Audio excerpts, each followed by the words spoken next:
Doddrige County Schools and WVRC 104.7 FM proudly present Doddrige County High School Bulldog Football. We invite you to tune in and watch live streaming coverage of your Bulldog football team on WVRC Doddrige County Facebook and Doddrige County YouTube. Now we take you to the press box with your broadcast crew, Dr. Adam Cheeseman, Jeremy Wagaman, and Ben Hall.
Doddrige County Schools and WVRC 104.7 FM proudly present Doddrige County High School Bulldog Football. We invite you to tune in and watch live streaming coverage of your Bulldog football team on WVRC Doddrige County Facebook and Doddrige County YouTube.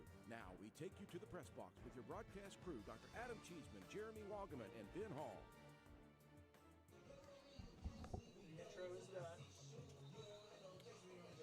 Good evening and welcome to James H. Buck Harless Stadium, better known as Minor Mountain, where tonight the Class AA 5th-ranked Doddrige County Bulldogs take on the number 8th-ranked Mingo Central Miners in the Metro News AA Game of the Week. For the first time ever, this is WVRC Doddrige County live stream coverage, bringing football to fans back in Doddrige County, but also across this great state.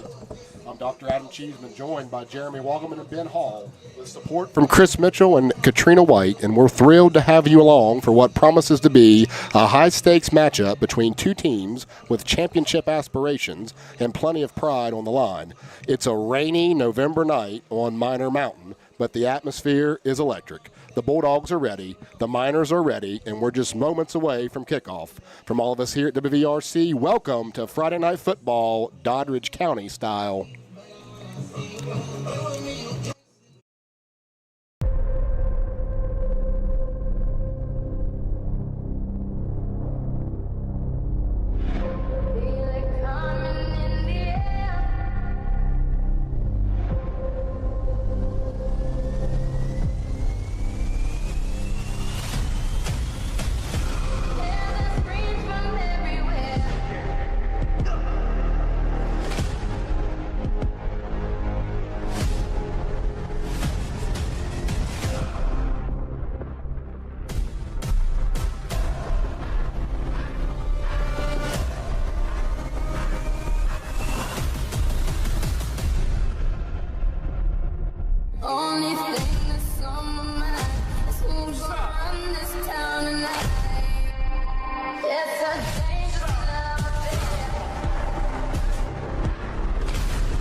It's the Week 11 regular season finale. It doesn't get much bigger than this. The number 5-ranked Doddrige County Bulldogs put their unbeaten record on the line against number 8 Mingo Central Miners in what is a true Class AA heavyweight showdown here on Minor Mountain. I'm now joined by my broadcast partner, Jeremy Wagaman. And Jeremy, we got a good one tonight. That's for sure we do. It's Week 11, regular season finale, and it doesn't get much better than this. Number 5-ranked Doddrige County Bulldogs, 9-0, put their unbeaten record on the line against number 8-ranked Mingo Central Miners, 8-1, in a true Class AA heavyweight showdown on Minor Mountain. Both teams are playoff bound, Adam, but Friday night, tonight's winner could shape the entire postseason bracket. Absolutely, absolutely. You look at Doddrige County, enters Week 11 among the top 5 in Class AA with that 9-0 record, with an offense that have put up 376 points through the first 9 games, and a defense that's only given up 90 points. That's 10 points per game against the Mingo Central, opponent that really is about the same. I believe they put up close to 97, or they've given up 97 points. And they've put up just a few more points than the Bulldogs, so an evenly matchup tonight between two really good teams. Absolutely. The Bulldogs only trail Frankfort 9-0, Bluefield 8-2, and Independence 8-1 in the power rankings. And the win tonight could, but all, secure a top 5 playoff seed, and possibly, with some help, a top 4 or something outside this game work out in our favor. Meanwhile, Mingo Central 8-1 sits at number 8 again, Class AA, riding a surge of late-season momentum. The Miners have outscored opponents 296-151, and a win over undefeated Dodders would be a statement that could push them solidly into the top 5 heading into the postseason. Absolutely. And, you think about our Bulldog team, such a balanced team, both, have weapons on the edge, have a very dynamic quarterback with a great arm. Bryson Dixon on the year has thrown 24 touchdown passes compared to just 2 interceptions, so he's took care of the ball. And then a 4-headed monster at running back with Blake and Davis and Idell, and, of course, Caleb Hall joining later in the season here, coming back from injury. Absolutely. And also, too, to point out, you talked about the pass catchers. We will be tonight without Jared Trent, who has 311 yards and 4 touchdowns. He'll miss this week due to injury, but the Bulldogs have plenty of options to fill that gap, right? So Thomas has 436 yards and 9 touchdowns. Joshua Haven, who has emerged in the recent weeks with 8 receptions for 193 yards and 4 touchdowns, he's expected to help shoulder that load since we are out with Jared Trent tonight. Yeah, absolutely, and just want to take a moment here and discuss, running back Lyric Blake. He has eclipsed the 1,000-yard mark. What's in his sophomore season, 1,008 yards, 9.9 yards per carry with 12 touchdowns. He's got 5 100-yard games. Thinking about him tonight, again, along with Caleb Hall, along with Brandon Davis, and then you throw in Bryson Idell with the weather. The rain continues to come down. There was a lot of fog here on Minor Mountain when we got here. It seemed to clear out for the moment. You just think about the running game tonight being very, very important. Absolutely. And, so switch up a little bit. So we've talked a lot about the Bulldogs offense. Talk a little bit about the defensive leaders. Sorry about the defensive leaders there. So the Bulldog defense has been ferocious all season, holding opponents, like you mentioned, to just 10 points per game and controlling the trenches. Caleb James has 56 solo tackles, 16 tackles for a loss, and 3 sacks for the season. Another defensive leader, Dane Murphy, 46 solo tackles, 6 tackles for a loss, and 2 sacks. Idell, as you mentioned, the running back there, has 48 solo tackles, 9 tackles for a loss, 1 sack. And then Brandon Davis, 34 solo tackles and 3 tackles for a loss. 2 other people I want to mention there, too, on this defense. Jacob Britton, sophomore, 29 solo tackles, 12 for a loss, and 5 sacks. And then also Samuel James, 29 solo tackles, 12 tackles for a loss, and 3 sacks. This group has been a nightmare for opposing offenses, consistently generating negative plays and keeping pressure on the quarterback. And I expect with this rain, they'll be doing that again tonight. Yeah, no, absolutely. It's just been a fun defense to watch. They turn the opposing team over, give the offense terrific field position all year, and we'll definitely need that type of effort tonight from the Bulldog defense. Turning our attention now to the Mingo Central Miners, they do once again enter as the number 8th team in AA with a record of 8-1. A handful of very, very impressive wins that they have. They beat Tug Valley, their rival Tug Valley, in the season opener in a 35-30 thriller. They controlled the game against Wayne, defeating them 28-7. Blank Scott 19-0. Had a really good win over a pretty good Logan team, 48-27. And then handled Lincoln County 49-14. They did slip up last week to Chapmanville, Chapmanville is a AAA team right now who's currently undefeated. They're 9-0 as well. Chapmanville did get the better of them and maybe exposed them a little bit in some ways as they just lined up and kind of took it right at them and defeated them 46-0. Yeah, that was the only time this season that this offense for the Miners has been held in check. Their quarterback, Knuckles, is 129 of 196 passing, almost 2,000 yards in the air, 1,942 yards. He has 15 touchdowns plus 342 rushing yards and another 11 rushing touchdowns. They have a running back, the backfield Coleman, has 99 rushes for 705 yards, 11 touchdowns. He's averaging 7.1 yards per carry.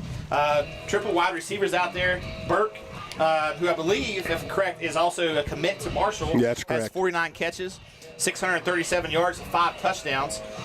Bryant Jr. there, 26 receptions for 517 yards and 4 touchdowns. And then Joplin, one of the Joplin brothers, I think, 23 receptions, 374 yards, and 3 touchdowns for the Miners offense. So turning our attention, now to just real quick, Jeremy, before we have to run to a commercial break, just some of the keys of the game. Just take a moment and talk about for Doddrige and Mingo Central. What are the keys tonight?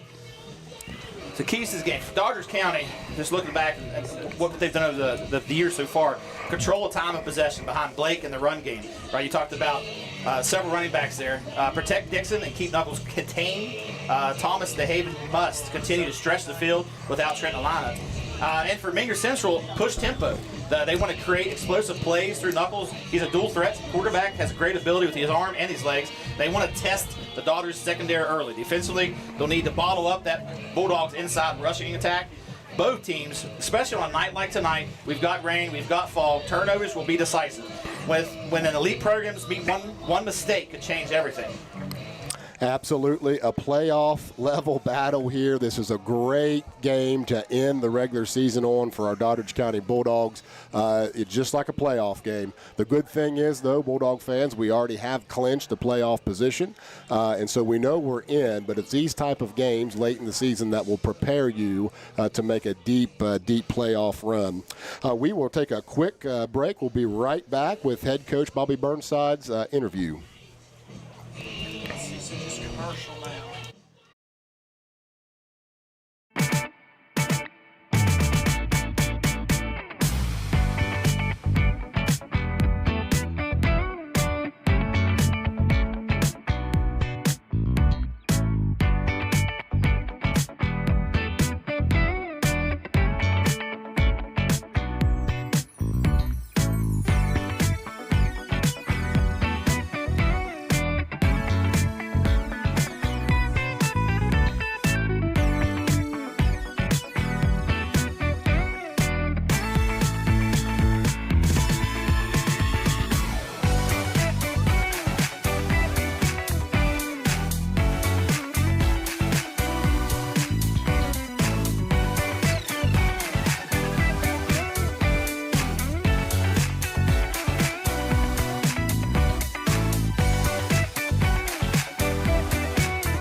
At Doddrige County Schools, we believe success doesn't just happen overnight.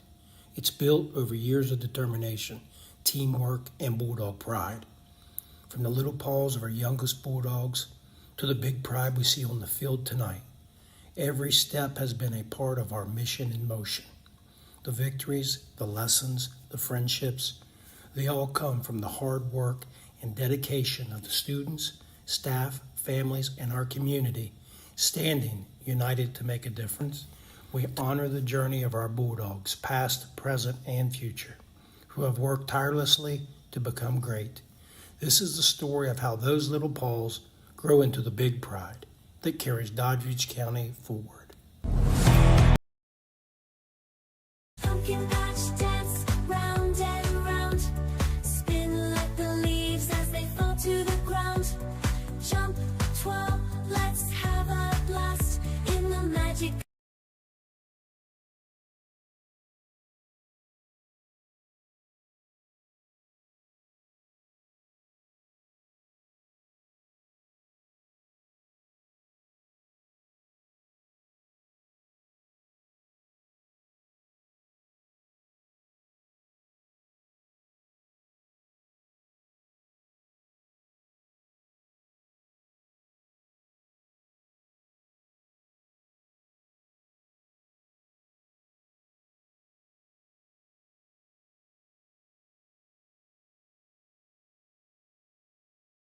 Hey Bulldog Nation, it's time to renew your extracurricular passes. Thanks to community support of the levy, every staff member, student, and taxpayer receives free admission to all regular season home athletic events. Whether it's under the Friday night lights, on the basketball court, or at a spring softball game, your pass connects you to the heart of our schools.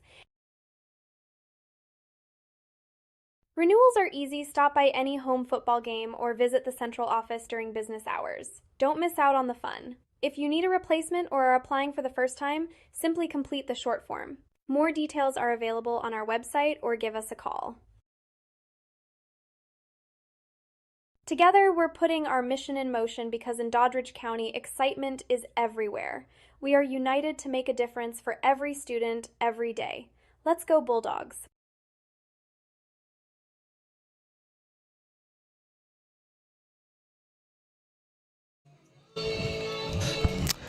Welcome back to Minor Mountain.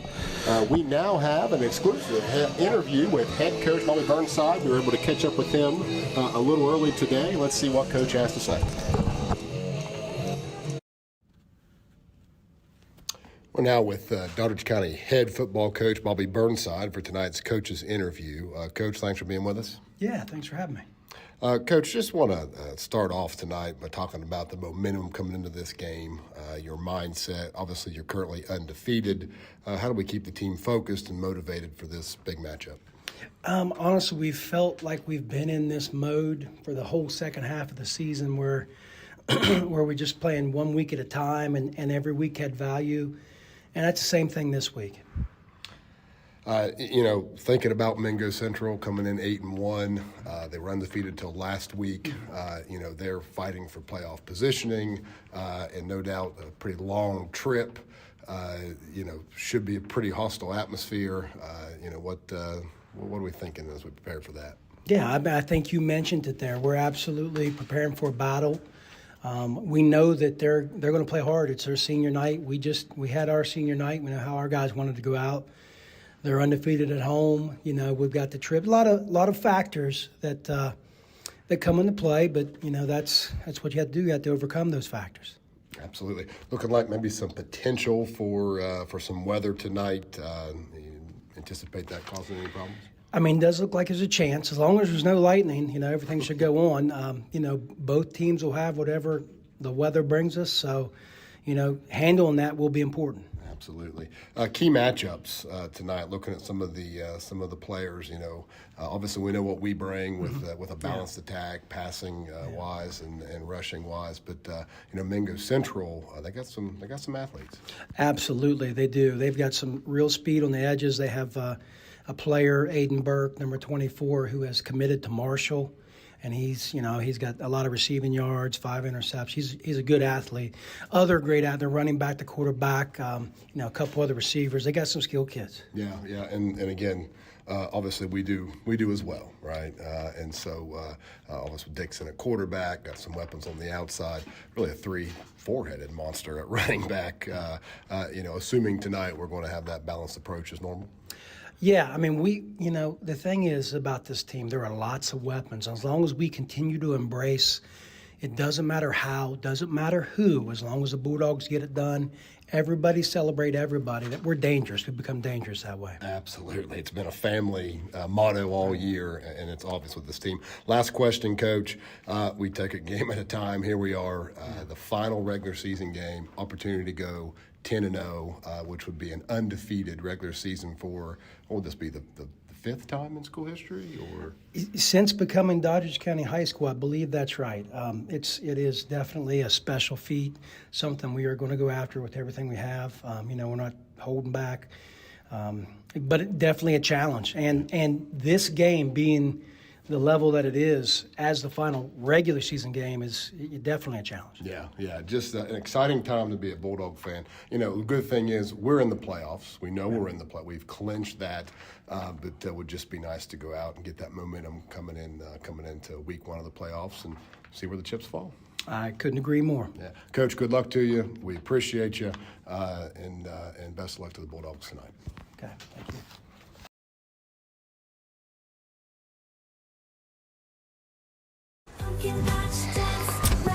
I'm now joined by co-broadcaster Ben Hall. Ben, it's a normal conversation with Coach Burnside to see how dedicated he is and how disciplined he is and how intense he is from an interview earlier. He certainly, is ready for this game, and no doubt he's gotten our boys. Coach Burnside does a great job of preparing not only from a script, but also having these young men ready to perform on the field. It's a tough job, what he has. He's got a lot of weapons in a lot of different areas. His arsenal is deep, but he does a fantastic job of knowing what to use, when to use. He has them bought into this team mentality better than any coach I've ever seen. I've coached against him. I've had my son now play with him. Yep. Coach Burnside does the job right from start to finish. Absolutely. Certainly blessed to have him leading these young men. So we're going to turn our attention now to some potential playoff implications tonight. You look at the Double-A standings, how they stand currently. We see Frankfort at the very top at 9-0. Bluefield coming in at number 2 at 8-2. Independence, number 3. Philip Barber, 4. And our Bulldogs, number 5. As we've crunched these numbers and we've looked at all the different scenarios, it looks like tonight a win or even maybe a loss. We're going to root for the win, but it looks like we're going to land in that 5 slot. What could change is the opponents, is the 4 above us, depending upon who wins and loses. But, as you look at this, playoff field, guaranteed another first-round home playoff game before then potentially having to go on the road. That's huge for these young men. They fought all season to realize that they've secured something like that. But what I'll tell you is Coach Burnside's not going to let them be lax when it comes to their preparation. These teams above us, they're wanting to make a deep run as well as we are. Yep. I like our position. Hopefully see a few upsets across the board tonight and really help us out. But we're in the right spot, and I think we're prepared to continue that fight. For sure. We are 9 minutes away from kickoff of this huge AA Metro News Game of the Week. We're going to step out for a commercial break. We'll be right back with the starting lineups.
It's Friday night under the lights at Klein Stansberry Stadium, where tradition meets pride and Bulldog Nation comes alive. Each game, we rise together for our team, for our community, and for every student in Doddrige County. This is more than football. This is our mission in motion. Bulldogs fight with pride, Bulldogs stand united, and Bulldogs never back down. From the classroom to the field, we are Doddrige proud. We are united to make a difference.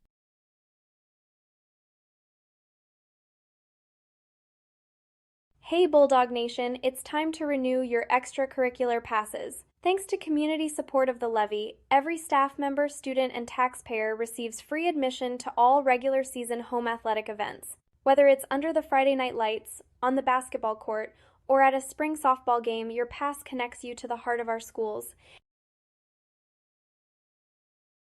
Renewals are easy. Stop by any home football game or visit the central office during business hours. Don't miss out on the fun. If you need a replacement or are applying for the first time, simply complete the short form. More details are available on our website or give us a call. Together, we're putting our mission in motion because in Doddrige County, excitement is everywhere. We are united to make a difference for every student, every day. Let's go Bulldogs!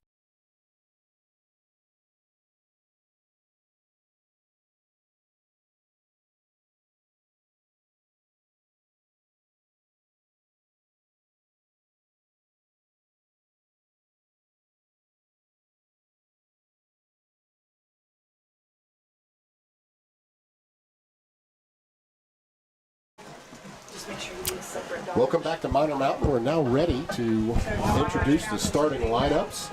Starting first with our starting defense. We've got 66 Caleb James at defensive end. We've got number 50 Samuel James at a D tackle. We got 53 Jake Britton at defensive tackle. and then number 6, Landon Thomas at defensive end. Jeremy, think about this front four. They've created a lot of havoc throughout the first part of the season.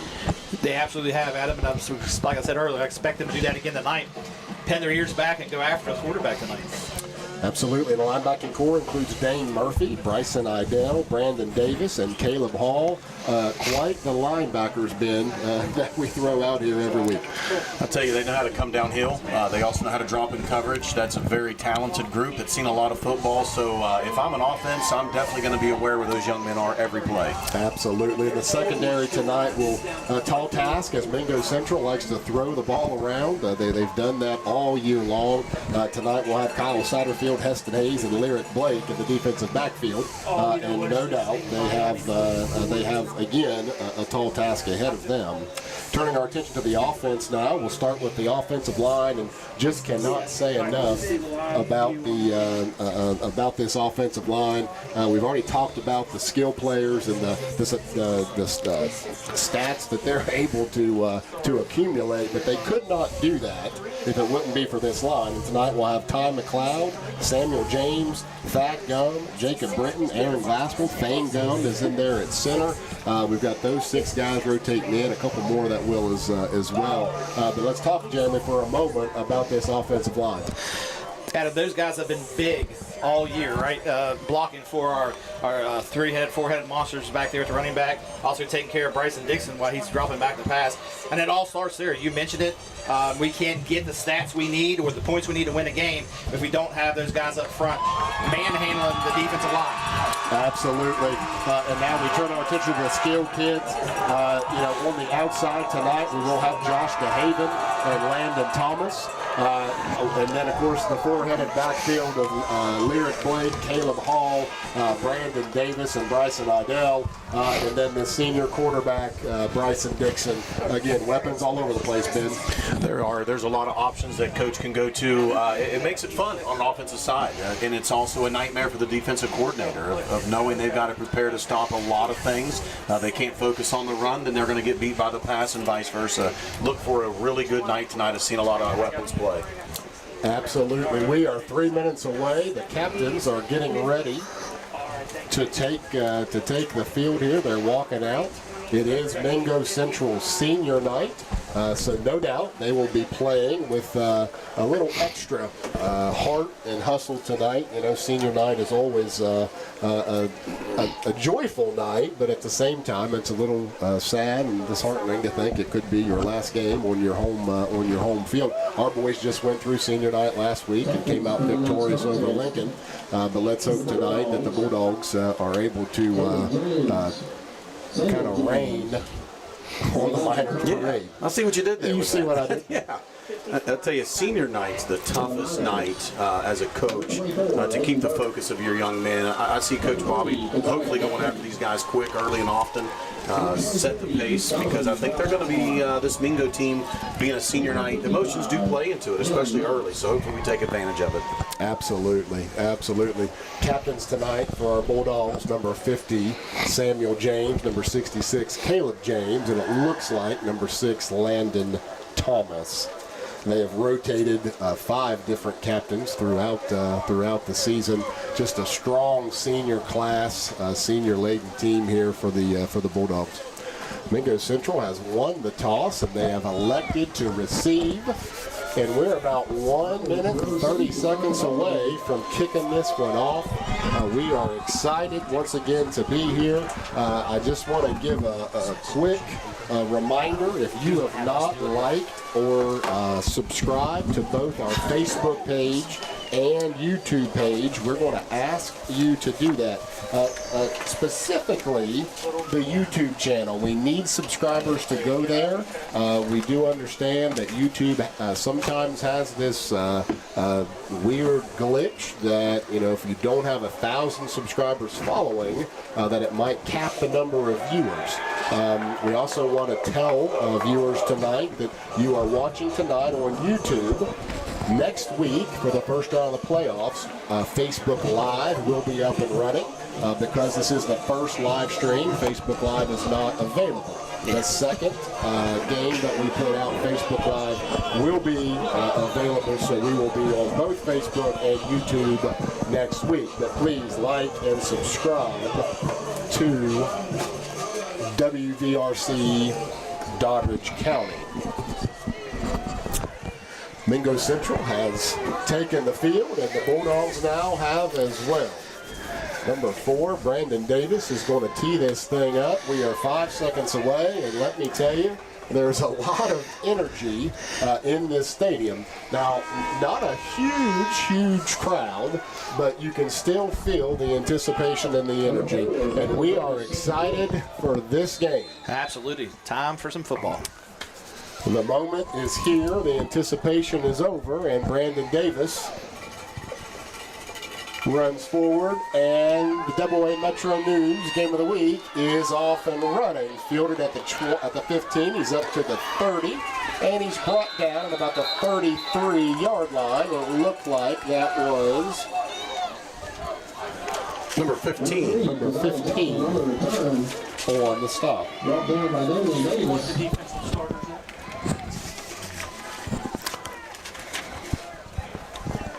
Mr. Davis on the stop. So here we go. The Bulldogs now will come out in a 4-4 set.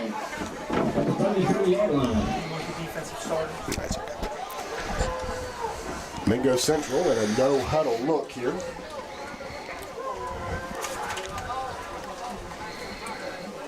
Ten seconds on the play clock.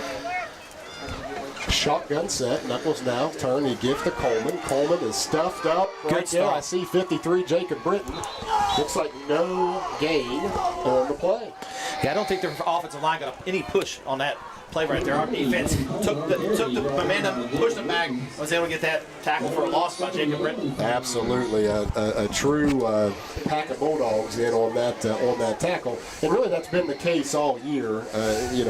Teams have had a very hard time running against our Bulldogs. So now here we come. Knuckles back in the shotgun set by himself. Twins to the left and to the right with a wing back now set to his right. He gets the play. Snap is back. He's back to pass. Fires over. Quick out pattern. The pass is caught. He's up to the 50-yard line, and he's pushed out. That'll be a first down for the Miners. Yeah, they were patient with that play call. You could tell offensive coordinator didn't like something that the line of scrimmage was able to change that play.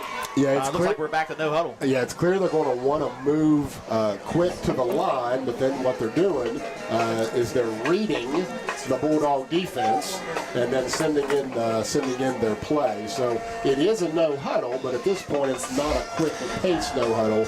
It's more of a read and react. Same formation now. Knuckles sends a man in motion. He's going to keep the ball over the right side, and he is brought down, but not before he gained about 8 yards. It'll bring up a second down and 2 for the Miners. Yeah, it looks like their offensive line is settled in a little bit. It's getting decent push. Maybe we're reading, reacting, and not going up the field as quick as we need to. I'm sure that Coach Bear will make an adjustment there. Same formation, except they've flipped now the wing back to the left. Knuckles QB draw, and he's brought down by Caleb James, and also looks like number 5, Bryson Idell was in there. Very, very good stop. Looks like a quick adjustment there by the defense, right? Got that push and got him in the backfield. Absolutely. That's a loss on the play. Be a loss of 1, maybe 2 on the play. Bring up a third down and 6 now for the Miners. Be a good time for a Bulldog stop here. Absolutely.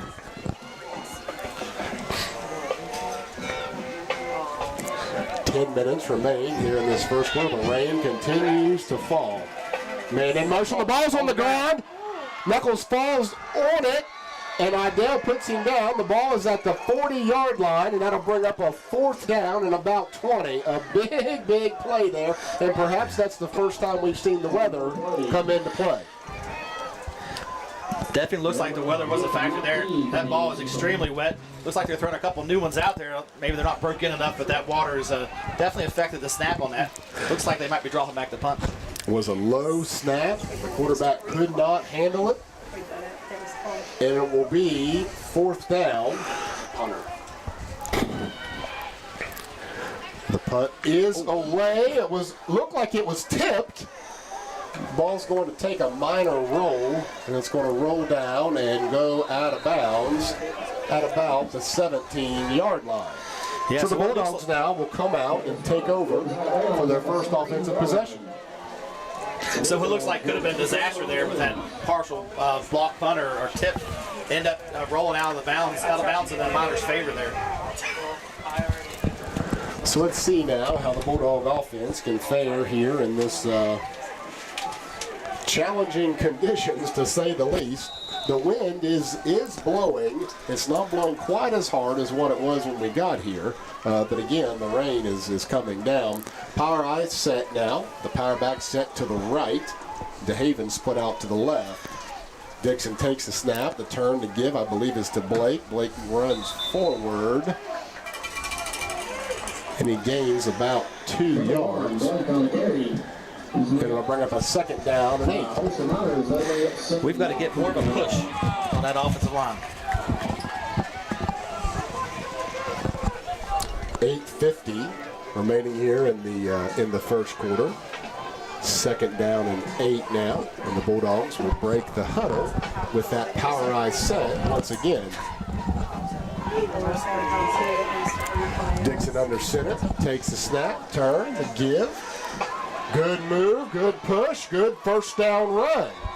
Once again, Lyric Blake on the carry, and he's up over the 30-yard line to about the 32. Good run there, patient. Like we talked about in many games, he just needs a seam, right? And he was close to that, so give him a little bit more and he'll be gone. Looks like here early on, Coach Burnside is going to establish the line of scrimmage, control the ball. He is the master at that. Yes. And just going to be content here with just lining up and running right at him. Power eye set now, power back to the left. The turn now is to give to that power back. Caleb Hall. Caleb bounces outside. Really good run. Looks like a gain of about 8, and it'll bring up a second down and 2. Well, I'll tell you, there's no one that hits the edge quite as hard as that young man right there. When he gets that ball and sets the edge, it's gone. He makes a good hard run. Yes, nobody sets it like he. 7:50 on a turning first quarter clock. Very methodical looking Bulldog bunch. Right now, the ball's at the 40-yard line. Power eye set with the power back now again to the right. The turn to give is now to the fullback, Brandon Davis. He moves forward. That's enough to move the chains. That'll bring up the second first down here on the initial opening drive for the Bulldogs. Brandon Davis is running hard like that on those dives every time he gets the ball this year. So reward that blocking back when you get an opportunity. Good call. For sure. Good call there by Coach Burnside. Just move the sticks. First down and 10, 7:18 on a turning first quarter clock. Staying with the power eye set. Dixon now turns, gives to Lyric. Lyric makes a good cut. Really puts his shoulder down, keeps his knees a-rolling. He's up to the 50-yard line. About a gain of 7. Bring up a second down and 3 for the Bulldogs. Absolutely. Something you talked about a couple games ago, Lyric is looking for contact. He's not looking to run away, so he wants to run over you and set the tone that I'm big and strong and I'm going to get that first down. Yep. And in a game like tonight, when you're just trying to line up and see who's going to be more physical, that's the kind of running that you need for sure. Power eye set now. Caleb Hall is the power back to the left. The turn to give is to Caleb over the right side. He bounces out. Makes a good move, spins forward, up over the 40-yard line, into Miner territory, and another first down run. And it looks like Mingo Central is going to take their first timeout here of the first half. And with that timeout, we too will take a quick break and go right back to Miner Mountain.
Welcome back now. Doddrige County, first down and 10, ball on the 38-yard line, stays in that power I set. Dixon under center. He's not going to stop. He's going to check the play. Now he snaps, a turn to give to Blake. Power play off the right side. Good first down run. It'll take a gain of about 5. It'll be a second down and 5. 6:24 the first quarter. And Jeremy, like we talked about so far, it's just line up and say, hey, I'm bigger, I'm stronger than you, and we're just going to overpower you. Yeah, look at the Miners. I mean, their defense coordinator called timeout to try to adjust. They walked up into a blitz right there, but you know what? The Bulldogs were ready and prepared. They must have seen it on film and was able to shove that line back to get Lyric a good gain on that play. Absolutely. Bulldogs staying right with this power set. Hall now the power back to the left. Dixon turns and gives to Blake. Blake now's going to bounce it outside. He's brought down on the 33-yard line. It's a loss of 1 on the play. He tried to, really a good job there by Mingo Central's defense. Yeah, the linebacker plugged that hole when he had to bounce outside. And you can tell Mingo Central's got some speed on the edge, right? So they did a good job stringing that play out. One stiff arm away, maybe could have got some yards there, but that linebacker really made that play. Yeah. He's bringing up now a 3rd down and 6. Maybe a long 5. The ball is on just inside of the 33-yard line. Certainly 4-down territory here, you'd think, for the Bulldogs. Remain in the power set. Hall, the power back to the right. Dixon turns, gives to Hall. Hall runs through. Good first down run. Puts his shoulder down, falls forward inside of the 25, and brought down at the 23-yard line. Another first down for the Bulldogs. Boy, I'll tell you that young man knows how to finish off a run, does he not? Yeah. And if you look at it, I know Coach Bobby likes to run to this weak side. They overloaded on defense this weak side to take it away. So I wouldn't be surprised if we don't see a counter out the wide side of the field at some point. Yeah, very good point. Here we go. First down and 10. Ball is on the 24-yard line. Power set. Dixon turns, gives to Hall now. Hall's looking to break it outside. Still on his feet, brought down and just short of the 20-yard line. Looks like a gain of about 3 on the play. We're going to have a second down and 7 for the Bulldogs. Yeah, he got every yard that was there. There wasn't much on that. Like I said, they've got some speed, so it's going to be hard to hit that edge. But he got what he could get, and that puts us ahead of the chains. Clock ticking, just approaching 4 minutes to go here in the first. The rain, as you can see, is steady. Dixon now under center. He's going to turn and give. I believe that's to Lyric. He gets corralled really quickly by a whole slew of Miners. Going to bring up 3rd down for the Bulldogs. Yeah, the Miner defense guessed right on that play and was able to fill that hole before Lyric even got to it. But, still got in there, made the best of what he could. Brings out a 3rd down. 3rd down and 6. Ball's on the 22-yard line. Bulldogs on their first offensive possession. Driving now into Miner territory. Taking care of the ball. Controlling the clock. Then this power set, once again, power back to the right. Dixon under center. And it looks like we may have had a little movement here. I believe we're going to get a false start on the Bulldogs, and that will back us up 5 yards. Then we'll bring up a 3rd down and 11. Just got a little anxious there. It's one of those miscues we talked about. You can't have turnovers, and you don't want to get yourself behind the chains, especially 3rd down, trying to go into the end zone here. So Dixon will run the play in from Coach Burnside. 10 seconds left on the play clock. Clock continues to tick. 2:55. Power eye set. Dixon now turns, gives to Blake. Blake gets a crease, cuts up, puts his shoulder down, and runs about, it looks like a 7, maybe 8-yard gain. And it's going to bring up now a 4th down and a long 3, maybe 4 here for the Bulldogs. Big play here on this initial drive for Doddrige County. Yes, a good run there by Lyric to get what his offensive line gave him, right, and then to get closer to the 1st down. Make it a little bit more manageable. So let's see what the Bulldogs elect to do here. They're going to stay in that power eye set. Dixon now under center, takes the snap, he's going to give to Blake. Blake's running, he falls forward. It looks like he's going to be just short of the first down. That will be a turnover on downs for the Bulldogs. The Miners will take over at about the 15-yard line. So not exactly what we wanted here, but at the end of the day, it was a very, very promising drive. A lot of time. You just would like to see this finish. Yes, would like to see it finish. It goes back to key in the game, right? We cannot make those mistakes. We were moving the ball, gets pushed back there, and good stop by the Miners. Now it's our turn to stop them and get the ball back. Absolutely. 2:06, and the Mingo Central Miners will now have the ball for the second time here in the contest. Still raining, but they're going to elect to stay in this empty set. Pass or the shotgun snap back to Knuckles. Knuckles puts his head down, runs, and is met by 4 or 5 Bulldogs. Look like Bryce and Idell, and they were the first one to get there. A pickup of about 2 on the play, bring up second down and 8. Yeah, it's about the third time I think they've run that play. So maybe they're seeing something with the quarterback there in this dual threat to see if he can get some yards, soften up that defense.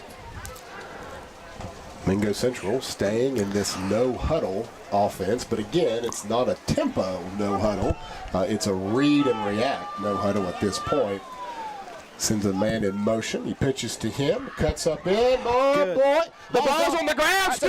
Touchdown. Touchdown, Doddrige County. I'm trying to see who it was that picked it up. It looks like it's number 6, Landon Thomas.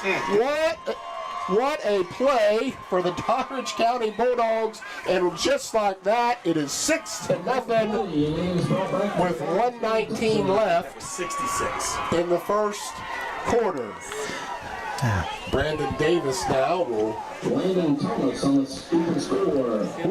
Number 6, Landon Thomas, scoop that up. What a play for the defense. Brandon Davis now for the all-important extra point. Huge, huge play here early in this contest. And the officials are. Looks like Mingo Central has called their second timeout. We'll go ahead and keep it here, though. And then after the extra point, we can go to commercial. So we have a very long drive. We wasn't able to capitalize, but then 2 plays later, we're on the scoreboard. Oh yeah, I appreciate Landon Thomas making the announcers look good. Right, we said we had to get a defensive stop and get the ball back, and right there they did that. But we had watched them in warm-ups run that jet sweep action, or that jet sweep action, jet sweep action. Right. They didn't do the handoff, and then the first time they tried down here, there's a bobble snap. Yeah. Right? The ball's wet, and then I'm not sure. Tried to watch some instant replay. I'm sure people at home got to see it. Not sure if the ball was knocked loose or if he just did a hand on it. But Landon Thomas, LT, right there, pick it up, take the end zone. He absolutely was, and I want to say this first. We appreciate Mingo Central's hospitality. We appreciate the press box and the area they've given us. We do have a little fog on one of our windows. It's hard to see a little. And so if you can see us up here, we're maneuvering around so we can get the correct numbers, but we will certainly do the best that we can. Okay, it looks like the timeout is over, and Brandon Davis, senior, or junior, I should say, kicker, is out to try to finish this defensive scoring drive. It's always good when the defense gets you on the board.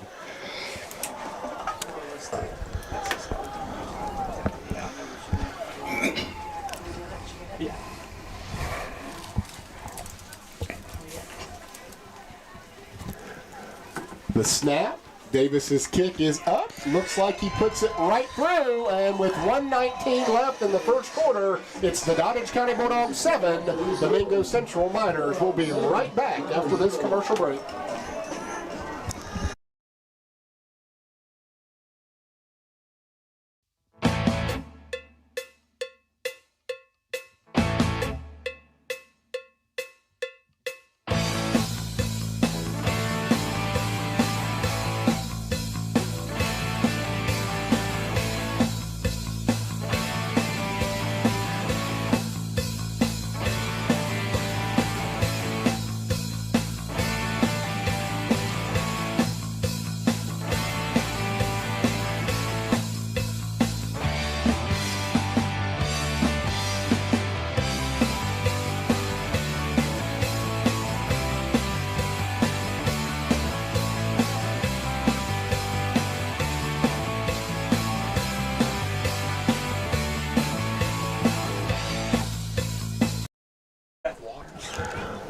Okay, we are back now. Again, 119 in the first quarter. Doddrige County just capitalized on the first turnover of the game. Landon Thomas on a 12-yard fumble recovery with 119 to go here in the first quarter, puts the Bulldogs up 7-0. Bulldogs now back as Samuel James kicks a high kick, fielded at about the 18-yard line. Bulldogs kick coverage pretty well. Kind of a weird ending of that. Looked like everybody on Mingo Central just kind of stopped and stared at each other. But nonetheless, the Miners will take over at the 32-yard line, first down and 10. I was going to comment before that. There's definitely some hitting going on at that first level, and then after that, I'm not sure what happened. But a couple of players flipped over there, but nonetheless, first down for the Miners. So here we go. Mingo Central now with their third offensive possession of the game. The last one again ending in a turnover, in which the Bulldogs quickly capitalized on with Landon scooping and scoring. Looks like now the Miners are going to go with a twin set, a spread formation with a running back now to the right of Knuckles. I believe that might be Coleman. He puts Coleman in motion. Knuckles now looking. He's looking. He's going to set up a screen. Nowhere to go. Yes, sir. Yes, sir. Number 53, or 53, Jacob Britton on the sack. Big defensive play there for the Bulldogs. Wow. What a big play that could be, setting them up behind the chains. Especially only about almost under 50 seconds to go in the quarter here. But a short first quarter, it seems. 47 seconds now on a turning first quarter clock. Big play there. That is a loss of 12 on Jacob's sack. Second down and 22. Knuckles now in the shotgun formation. Again, he has Coleman flanked to his left in a spread formation, a doubles formation. The turn now to give is to Coleman. Coleman runs forward, gains about 3, maybe 4, but he is met by Caleb James, and there's that man again, Jacob Britton. Caleb James there to start the tackle, and his buddy Britton come behind and clean it up. 13 seconds now remaining. We'll see what the Miners try to do here. They may just be content letting the first quarter come to an end, and it looks like that's what's going to happen. It's going to be third down and a long 20 to start the second quarter. At the end of one, it's your Doddrige County Bulldogs 7, the Mingo Central Miners nothing. We'll be right back after this commercial break. Bulldogs in the building. Every day's the key. Show up, stand out, be the best you can be. When Bulldogs are together, success is what we see. Mission in motion.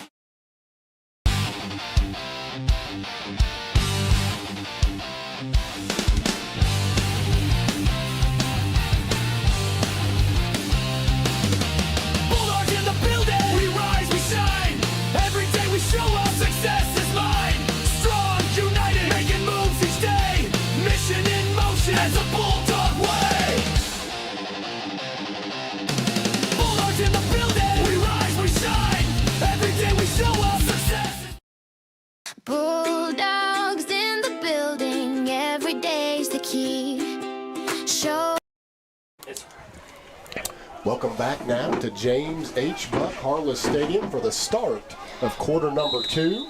Doddrige County Bulldogs have struck first with a Landon Thomas fumble recovery there towards the end of the first quarter. It's 7-0. Mingo Central now with the ball, third and about 20.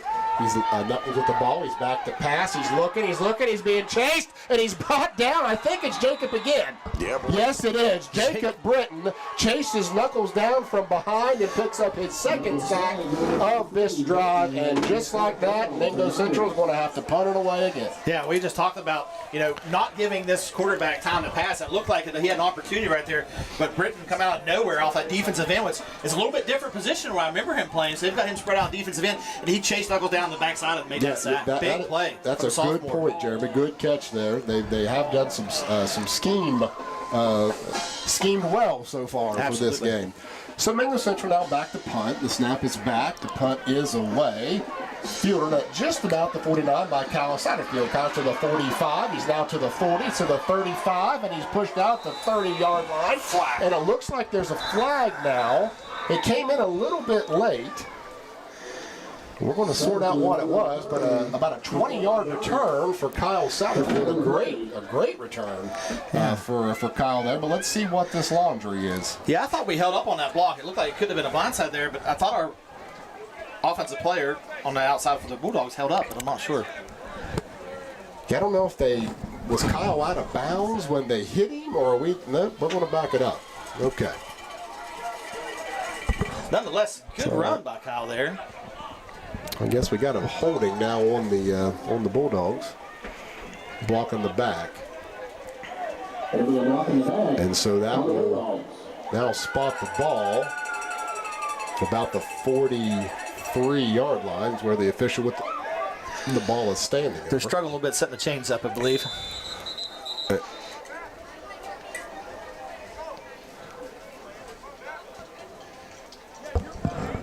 They're getting it sorted out. One thing I thought Mingo did good there, they sold that play.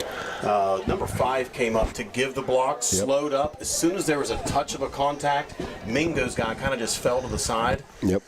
They're going to call it every time. They will, and I thought that's where they held up. I actually quit watching the play there to watch Kyle down the field because I thought, we're going to hold up. So good catch there. So the Bulldogs will take over in plus territory here with 11:07 to go in the second quarter. First down and 10, and the ball is at the minor 43-yard line, 42-yard line. Power back formation continues to be the Bulldogs' formation of choice. The turn now, they give us to Caleb. Caleb now up to the 40, falls forward to about the 37, maybe 36. Good first down gain. Yeah, good run there. Good first down gain for Caleb Hall. We'll bring up a second down and 5 now. 10:48 on a turning second quarter clock. Good push again by the offensive line. I think if we continue to run this power set, we can wear out the smaller defensive line of the Miners here. So keep it. Yep, looks like now, we're going to stay. I thought we were going to change formations for a moment, but if it's not broke, don't fix it. And so here we go. Power back set. Dixon now turns to give. He's going to keep it around the left side. He picks up the first down and he runs out of bounds. Looked like a little bit of confusion on place. I'm not sure if that was a design keeper by Dixon. I don't know. It may have been a busted play. It looks like actually he was just short of that first down marker. Okay. So it'll bring up a third down and 2. But I'm like you, there may have been some confusion there, but good job by Bryson. He got the best of what he had. Yeah, turning around and getting some positive yardage there. And picks up 3 on the play. So third down and 2. Ball's on the 33-yard line. Mr. DeHaven split out now to the right. It looks like just a traditional I backfield now. Dixon now is going to QB keep it, and did he get enough? Looks like he initial push kind of got stuffed up there a little bit. Let's see where the spot is. Look, it's going to be just short. We'll pick up a fourth down and 1 now for the Bulldogs. I think that's the second time we really tested that middle, whether it was with Lyric or now with Dixon. And we've done it 3 times. The only positive play that I can remember was Davis's dive. Right. Here we go, fourth down. It's a long 1. I formation. And Coach Bobby is going to take a timeout to talk about it. And we will do that as well. We'll be right back here with a fourth down play for the Bulldogs.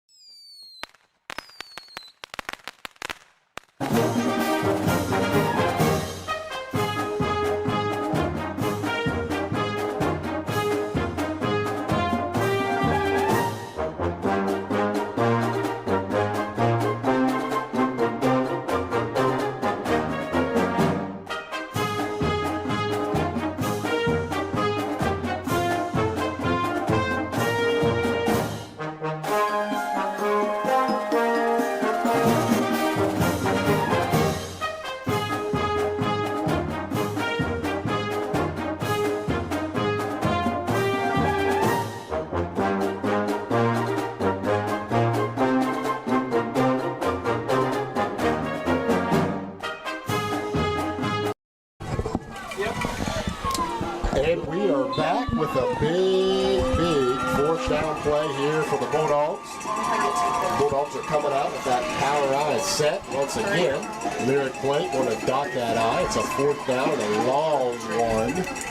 The Miners are loading the box. Loading the box. Looks like Dixon looks over to coach, gets the play, the turn, the give to Blake. He puts his head down, falls forward, 1st down. Nice run, Doddrige young County. man. Terrific. You know, that looked like that coach had a couple plays called. He went out, looked at what the defense was doing, and then you could see Bryson look back over, and coach gave the play that he wanted. Yeah, Great short yardage coaching. like that, the way it's ran, you would expect, especially with our history, with our running the ball, to load the box like that. We'll see as we get in further in the game if we can take advantage of that. Yep. They're just look like one safety back, maybe the seconds back a little bit, but they would definitely have that box trying to stop the run. No, absolutely. Clock approaching 9 minutes now here in the 2nd quarter. Power eye set. 1st down and 10. Dixon now turns and gives to Lyric. Lyric is grabbed and he's still on his feet. Wait a minute. So Bryson Idell ended up with the ball. What actually happened there? Did anybody I'm not see exactly what? sure, but he refused to go down. It looked like he was wrapped up. He was wrapped up, but then he just kept on and running. That handoff where that the was replay went Bryson, to Idell, so- He is dotting the eye right now. That was not Lyric. So 1st down and 10. Great run by Bryson. Dixon now turns and gives to Bryson again. Bryson Idell, that is. And this time, the Miners were ready. And it'll bring up a 2nd down and 10. No gate on the play. That's 2 plays in a row. The Miners are getting penetration through our offensive line, so we're going to have to adjust to that. The last play, I was going to say, that sort of demoralized the defense because they got penetration, but we still got a good run there. This time, very short run that brought a blitz off, I think, off our right side. So in between the guard and tackle there. Yep. Shot right through that gap. Yes, he did. Good play by Mingo Central. This is a good Mingo Central They are. team. You're not 8-1 for no reason. Absolutely. 2nd down and 9 now. I formation. The turn and the pitch is to Idell. He's across the left side. He's still on his feet. He's got a 1st down. He cuts in. Falls forward. Touchdown. Bryson Idell on a 20-yard scamper with 7:36 to go in the 2nd quarter. And just like that, the Bulldogs are up 13-0. I tell you earlier, we've been hitting that edge with power, and right there we hit it with speed. Idell hit that edge, found a 2nd gear, and was in the end zone before most of the defense could turn around and see where he was going. Absolutely, a great job there of differentiating your running backs. Like you said, power, and then Bryson is just fast as lightning on the edge there. So Mr. Brandon Davis now will line up for the all-important extra point. The snap's back. Kyle holds, and looks like he's not going to make this one. But with 7:36 to go until half, Doddrige County 13, Mingo Central 0. We'll be right back after this break. It's Friday night under the lights at Klein Stansbury Stadium, where tradition meets pride and Bulldog Nation comes alive. Each game, we rise together for our team, for our community, and for every student in Doddrige County. This is more than football. This is our mission in motion. Bulldogs fight with pride, Bulldogs stand united, and Bulldogs never back down. From the classroom to the field, we are Doddrige proud. We are united to make a difference.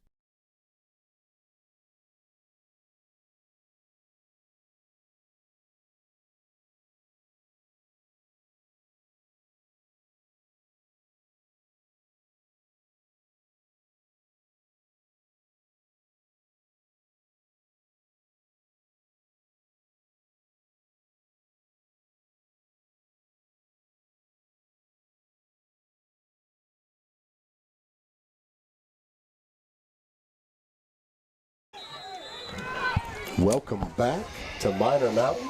The Bulldogs now are lined up to kick it away. 7:36 left until half. The ball skies high in the air. It's going to fall and hit the turf. Bouncing around, picked up by Burke. Burke now's around the right side. He's to the 30, the 35, and he's pushed out. Looks like actually at the 34-yard line where Mingo Central will take over. 1st down and 10. Good kick. Dangerous returner right there. I believe that's a young man, correct me if I'm wrong, committed to Marshall University. Yes, he has. He is committed to play at the next level for Marshall University, so no doubt a talented football player. A little scary to see the ball in his hands for me. Yeah. So let's see now what the Miners will elect to do. 7:30 to go. They're going to stay in this shotgun formation, which is something we anticipate seeing the majority of the night. Looks like a trips left formation with Coleman, the single back. Knuckles now takes the snap. He's looking, pass out to Joplin. Joplin catches at the 28, makes a move upfield, and we're going to get a late hit. We're going to get a late hit, looks like on number 55, Dane Murphy. Caleb Hall pushes Joplin out of bounds at the 42, and we came in just a little bit late. It's going to be a personal foul, and that'll be an automatic first down now for Mingo Central. Yeah, we don't need to help Mingo Central out here, right? So we got to be careful with our with these flags, these miscues, and I mean, you want to play fast, you want to play with aggression, but you got to play under control. Yep.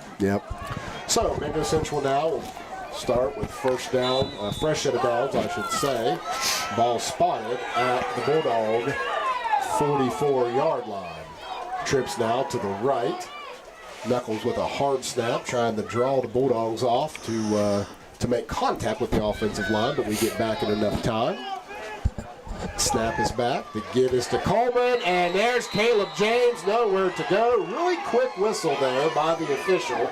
Caleb tackled him and looked like had him down at the 48, but the spot's going to be at the 46, but I'll let that go.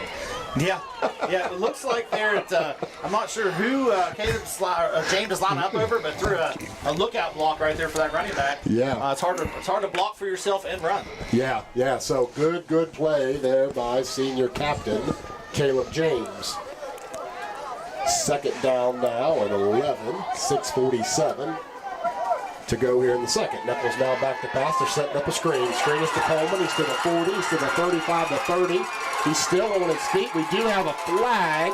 He's brought down to 25, but we do have a flag here. And it looked like it occurred while he was running with the ball. So we may have a holding penalty here on the Miners downfield, but we'll let the officials sort that out. I believe it is holding from looking at the referee, and right where that flag is, there was a block thrown, but looked like a little bit of a hold there to spring that receiver. Right. And there's some good hits down the field. I know Coach Bear's been talking to him at halftime. Great to get that stick, get that lick, but you got to wrap up. Yes. On these small receivers. Very true. So that is an infraction on the Miners, so it'll back them up, and it'll be a second down in about 4. Coleman. There's Coleman there on the reception on that screen. Knuckles now. Coleman to his right. The turn. He's going to keep, and he's going to run forward and fall ahead for a Miner first down. Don't think it was a read play, but it was a design QB keep. But the fake was just enough to pull our linebackers and give Knuckles a little crease there to get that first down. Yeah, it was. We had a Bulldog in the backfield make a great tackle on the running back. He just didn't have the ball there.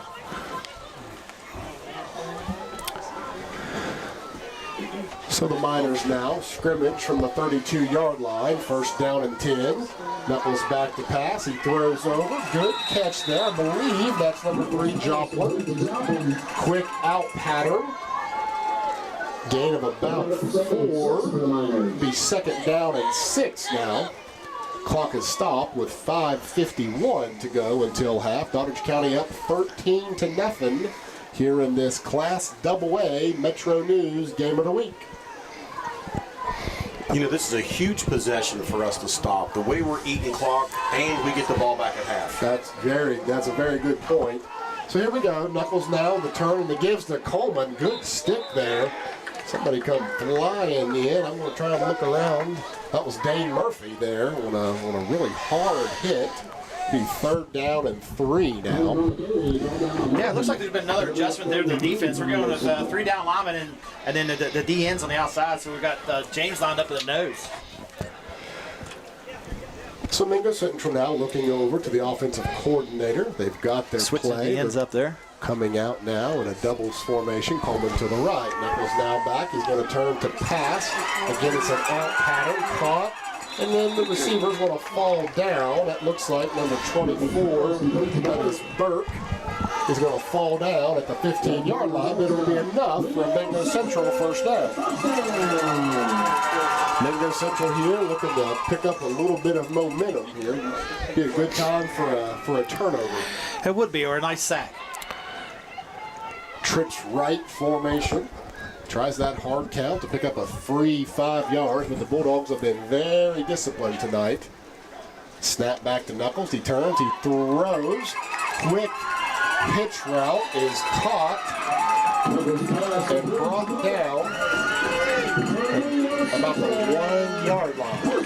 So Mingo Central knocking on the door here with 4:33 left until half. They found a little something here in these underneath short quick outs. Yeah, we're just not getting enough pressure back here. He's getting rid of the ball before we can get to him. You know, you got to decide, are we going to pressure or are we going to play pass defense? Yeah. And right now we're trying to pressure, we're just not getting there. Right. So here we go. This is a heavy set that Mingo probably will be in. You can see they got a couple tight ends. Knuckles now going to go to the left side, but nothing going. Look at that. Pack of Bulldogs. Caleb Hall's in there. Looks like Jacob Britton was in there. Yeah, and as we mentioned earlier in the pregame, this quarterback's had 11 rushing touchdowns, but only 341 yards. So a lot of his touches or carries for touchdowns are down in this short distance here. 3:43. The clock continues to tick. It'll be second down and goal now. The ball is spotted. Looks to be just inside the 5 yard line. Knuckles now in the shotgun formation. He's going to roll to his right. He's looking. He's going to try and lob it. And it's a pitch and catch. Looks like a touchdown. Mingo Central. I believe that's number 24. Burke with that 5 yard touchdown reception. And that will make the score to 13-6 with 3:21 remaining until half. So they found a little something there, Jeremy. Yep, I agree with Ben there. He just talking about we're going to make a decision to pressure or we're going to make a decision to cover. Looked like we were trying to cover on that play. It was just they do a lot of pitch and catching, right? A lot of practice. They do. And again, this is a terrific Mingo Central team, a high-powered offense, and so it's to be expected that sooner or later they'll get in. The extra point kick is up, and it is good. 3:21 to go until half. Doddrige County 13, Mingo Central 7. We'll be right back after this commercial. At Doddrige County Schools, we believe success doesn't just happen overnight. It's built over years of determination, teamwork, and Bulldog pride. From the little paws of our youngest Bulldogs to the big pride we see on the field tonight, every step has been a part of our mission in motion. The victories, the lessons, the friendships, they all come from the hard work and dedication of the students, staff, families, and our community, standing united to make a difference. We honor the journey of our Bulldogs, past, present, and future, who have worked tirelessly to become great. This is the story of how those little paws grow into the big pride that carries Doddrige County forward.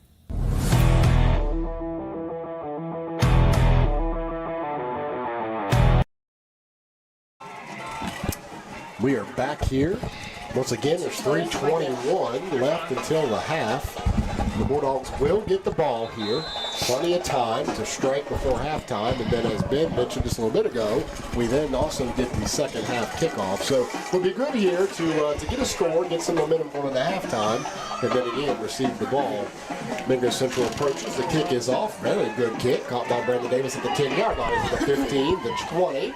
He's now going to cut up to the 25 and brought down about the 27-yard line. A good return there for Doddrige County.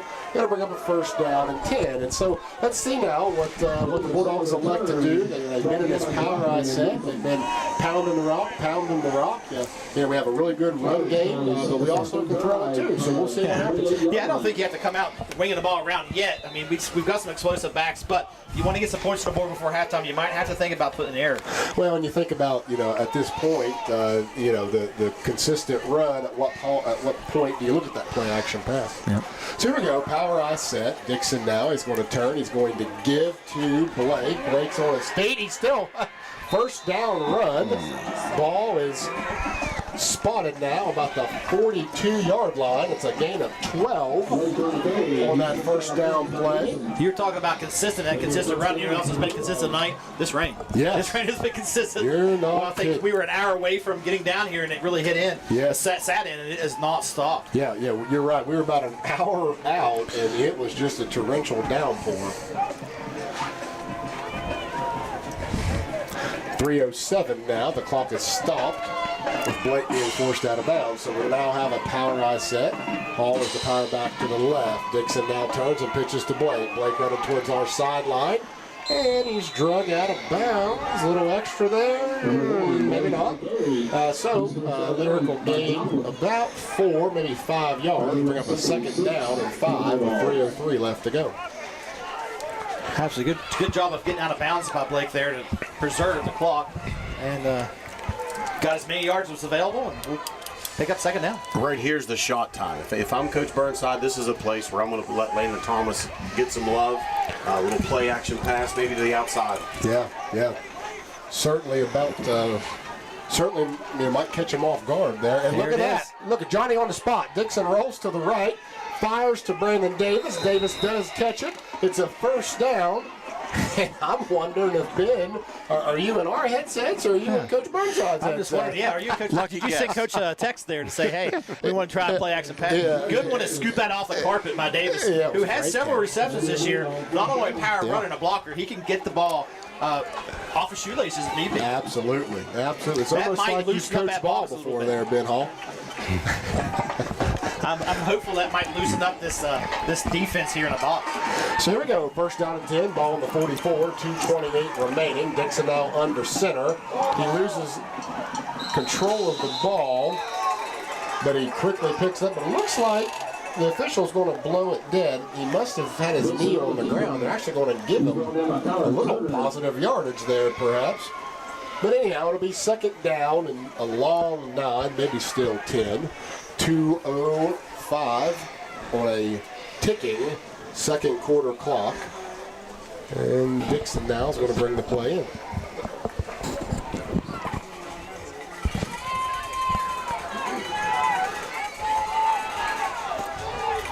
Could we see a double pass here? Could we see a double pass? Potentially so. Single back set is Caleb Hall. The pitch is to Hall. He is looking and decides to keep it. We did have a receiver downfield. It looks like that double pass was what was called there, but Mingo Central sniffed that out. That'll bring up a third down and 11. They don't have much film on him this year, but they know enough to know that that's where he likes to throw the ball. Well, he's a dual threat. He can throw it, he can run it.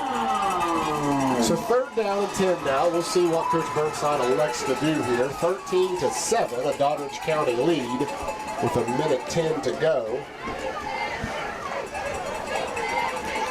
Play clock at 7 seconds. Shotgun formation now for Dixon. A trips right set. Snap is back. He's looking. Flushed out to his left. He fires. Flag on the play. We have a flag on the play. It looks like we had an offensive lineman and a linebacker a little tangled up there. Illegal man downfield, man. That's what I was thinking. I think 53 was downfield too far. Not exactly sure, but when the flag was thrown, I seen him standing Yeah, I think you're well down the field. I think you're right. We will see now what the officiating crew sorts out.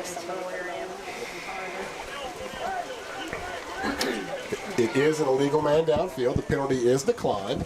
That'll bring up now a fourth down and 11. And it looks like Coach Burnside is going to bring the punt unit on with 53 seconds to go until half.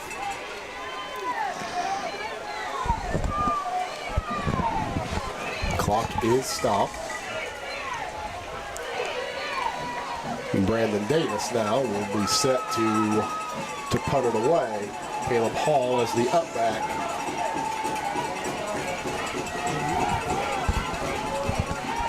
Snap is back. Davis puts the boot into it. Good punt. Here at the 9-yard line. Good coverage. Look at this. Nice. Great downfield coverage there forces the Miners out of bounds at about the 8-yard line, and they'll have to go 92 yards in 45 seconds if they're going to want to strike before halftime. Yeah, I think that was the key right there to flip the field on them. Yep. Pin them deep, and then we're going to have to do some covering. You know, we talked about getting back there. It'd be great to get in the end zone for safety here, but we're also going to make sure we're adjusting our coverage to keep them from just dropping the ball down the field. Yep, absolutely. 45 seconds to go. It is to note that Mingo Central has used 2 of their 3 timeouts. Only 1 timeout remaining here at the end of this half. Ball is spotted at the 9-yard line. First down and 10. Knuckles now takes a knee. Whoa. And he's going to be well, they have stopped the play clock. Now they're going to start it. The game clock, I should say. So it looks like the Mingo Central coaching staff's going to be comfortable just taking this thing into halftime. I guess with these conditions, right? And Coach Burnside is going to, he said, I've got some timeouts. I'll go ahead and use them. So Coach Burnside takes his second timeout of the first half. And with that, we will take a short break ourselves.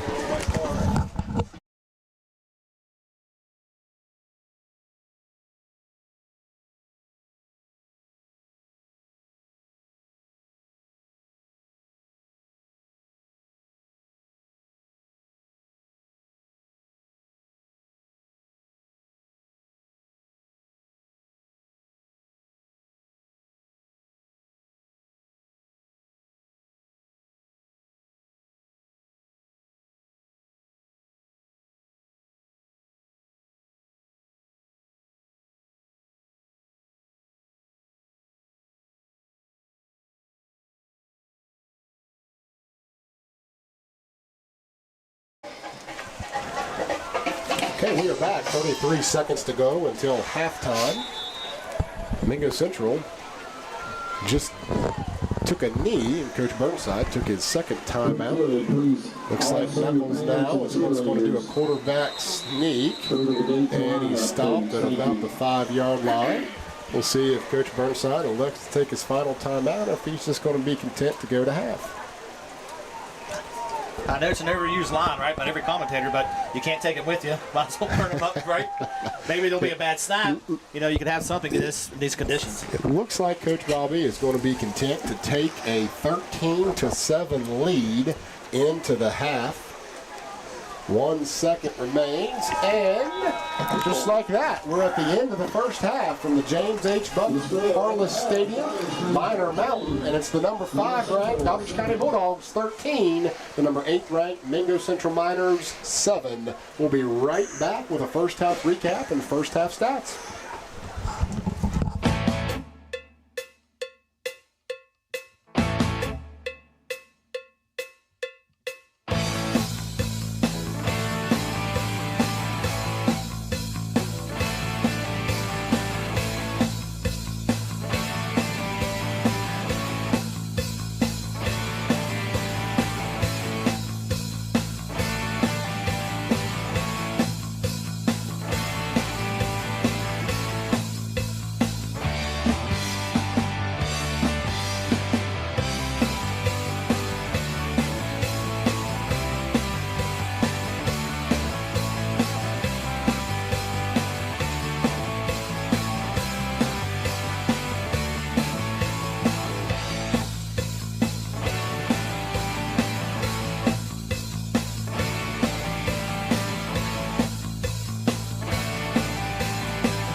Okay, welcome back to Minor Mountain. It is halftime. Your score, your Doddrige County Bulldogs 13 and the Mingo Central Miners 7. What is happening right now is senior night for Mingo Central. So they are honoring their seniors. We send a big congratulations to them. And obviously we're cheering for them. We're cheering for them as seniors, and but we definitely want the scoreboard to remain how it is. Absolutely. So what we're going to do now is take a look at the first half stats, and Ben, if you wouldn't mind, just kind of go through our team stats, player stats, and scoring drive summary.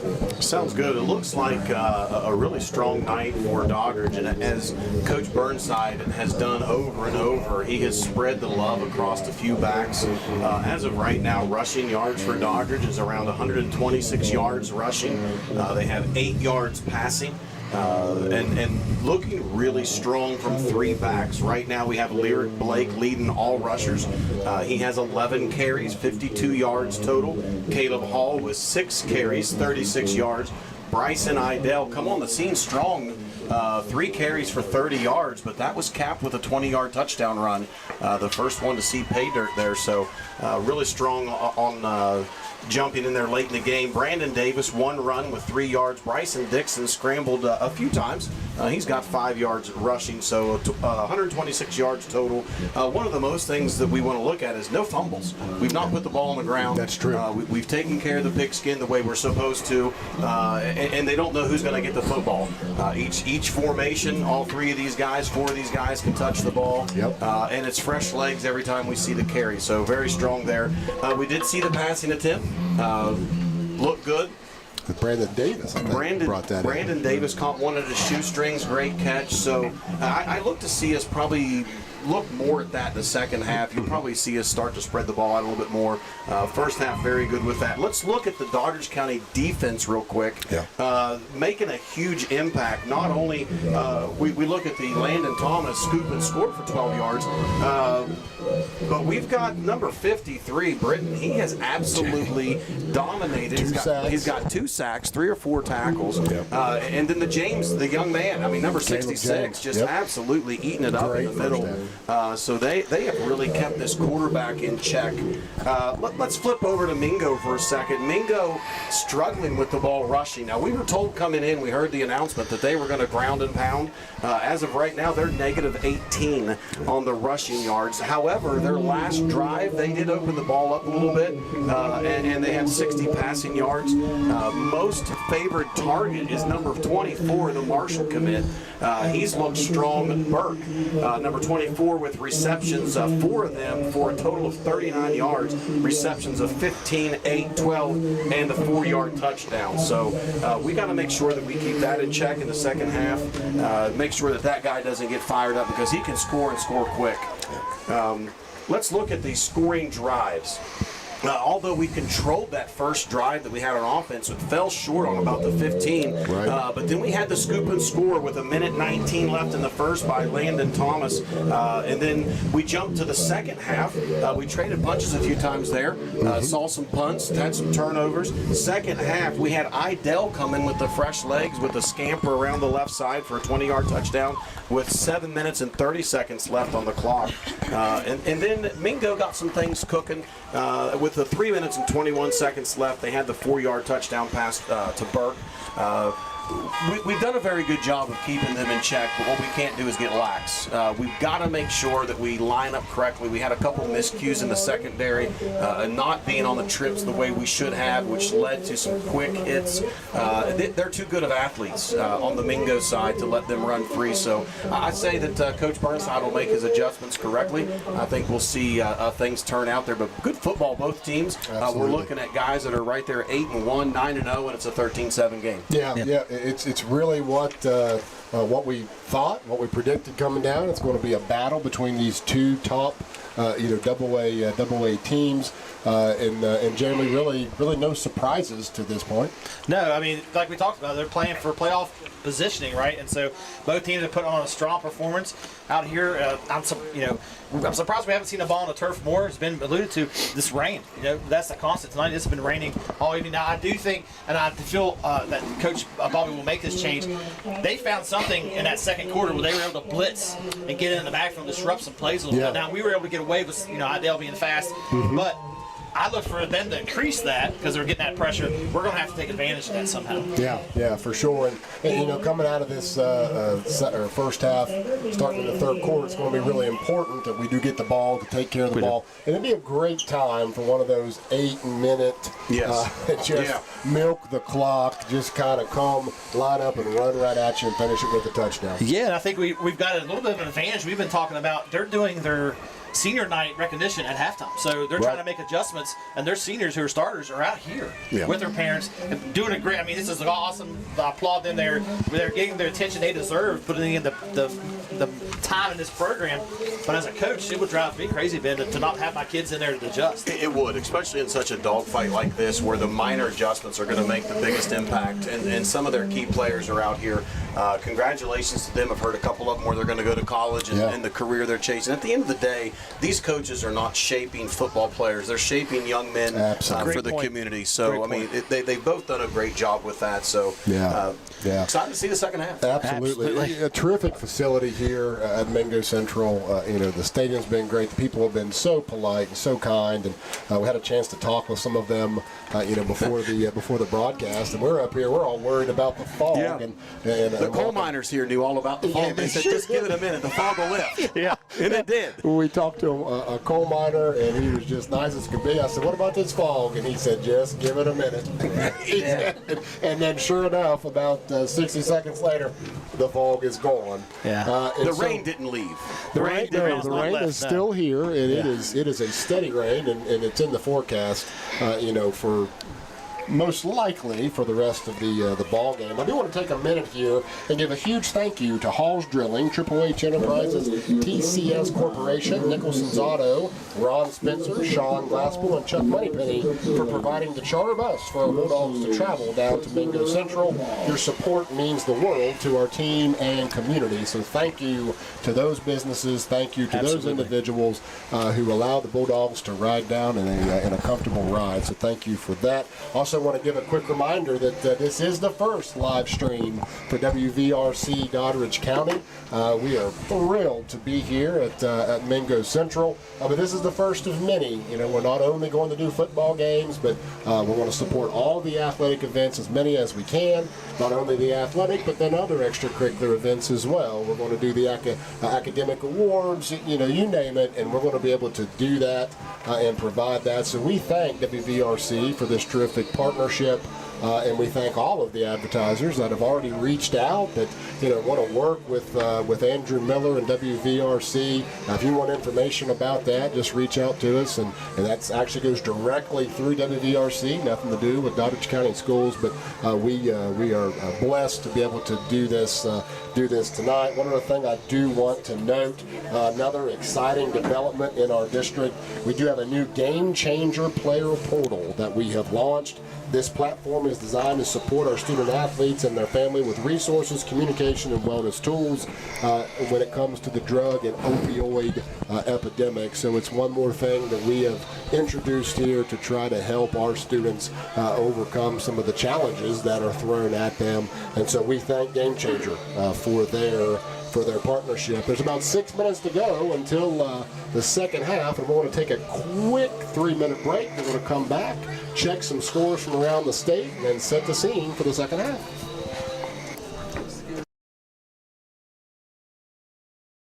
Bulldogs in the building. Every day's the key. Show up, stand out, be the best you can be. When Bulldogs are together, success is what we see. Mission in motion.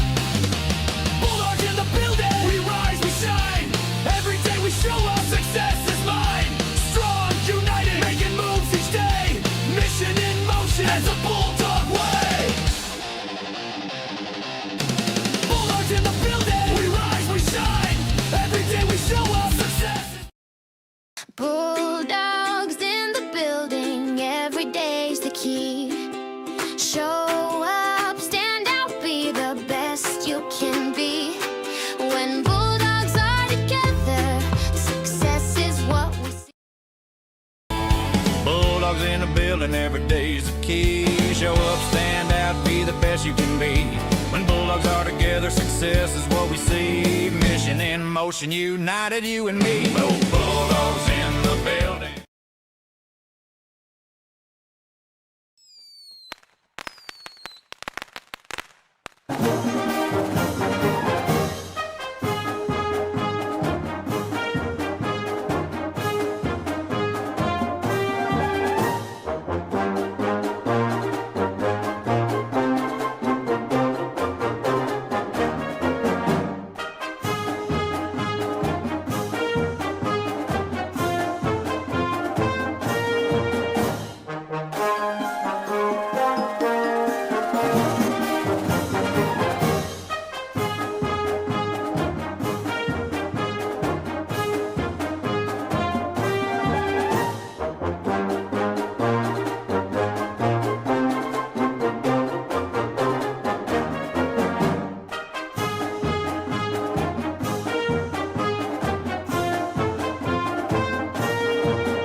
We are back here, Minor Mountain, about 3 minutes left till the start of the second half.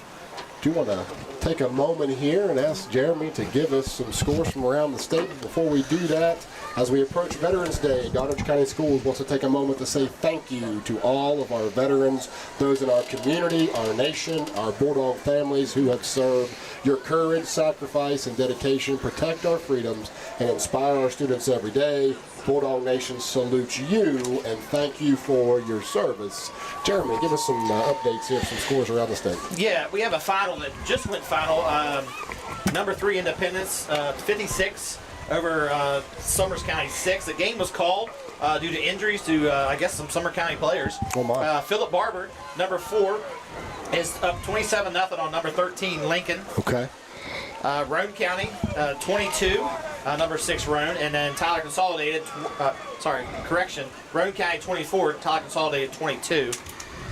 That's a good one. Midland Trail currently leads Lincoln County, a AAA program, 52-0. That's number 7 Midland Trail. Maybe an upset in the making here. Number 17 Braxton County is leading number 10 Clay County 17-8 in the third quarter. East Hardy, single A program, is notched up at 17-17.5 with Petersburg, an opponent we've seen this year. South Harrison at halftime, 8. Ravenswood at 0. Sort of a surprise. Low scoring game there. Yeah. Williamstown, looks like they're going to get close to, or being at 5-5. They are up 20-0 over Scott.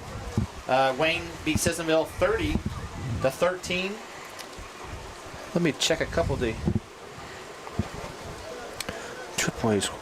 So you just wonder how much that weather played. Yeah, I was going to suggest the same thing. Yeah. Frankfurt, number 1 Frankfurt's playing Kaiser, so in AAA. So the Frankfurt is up 28-7.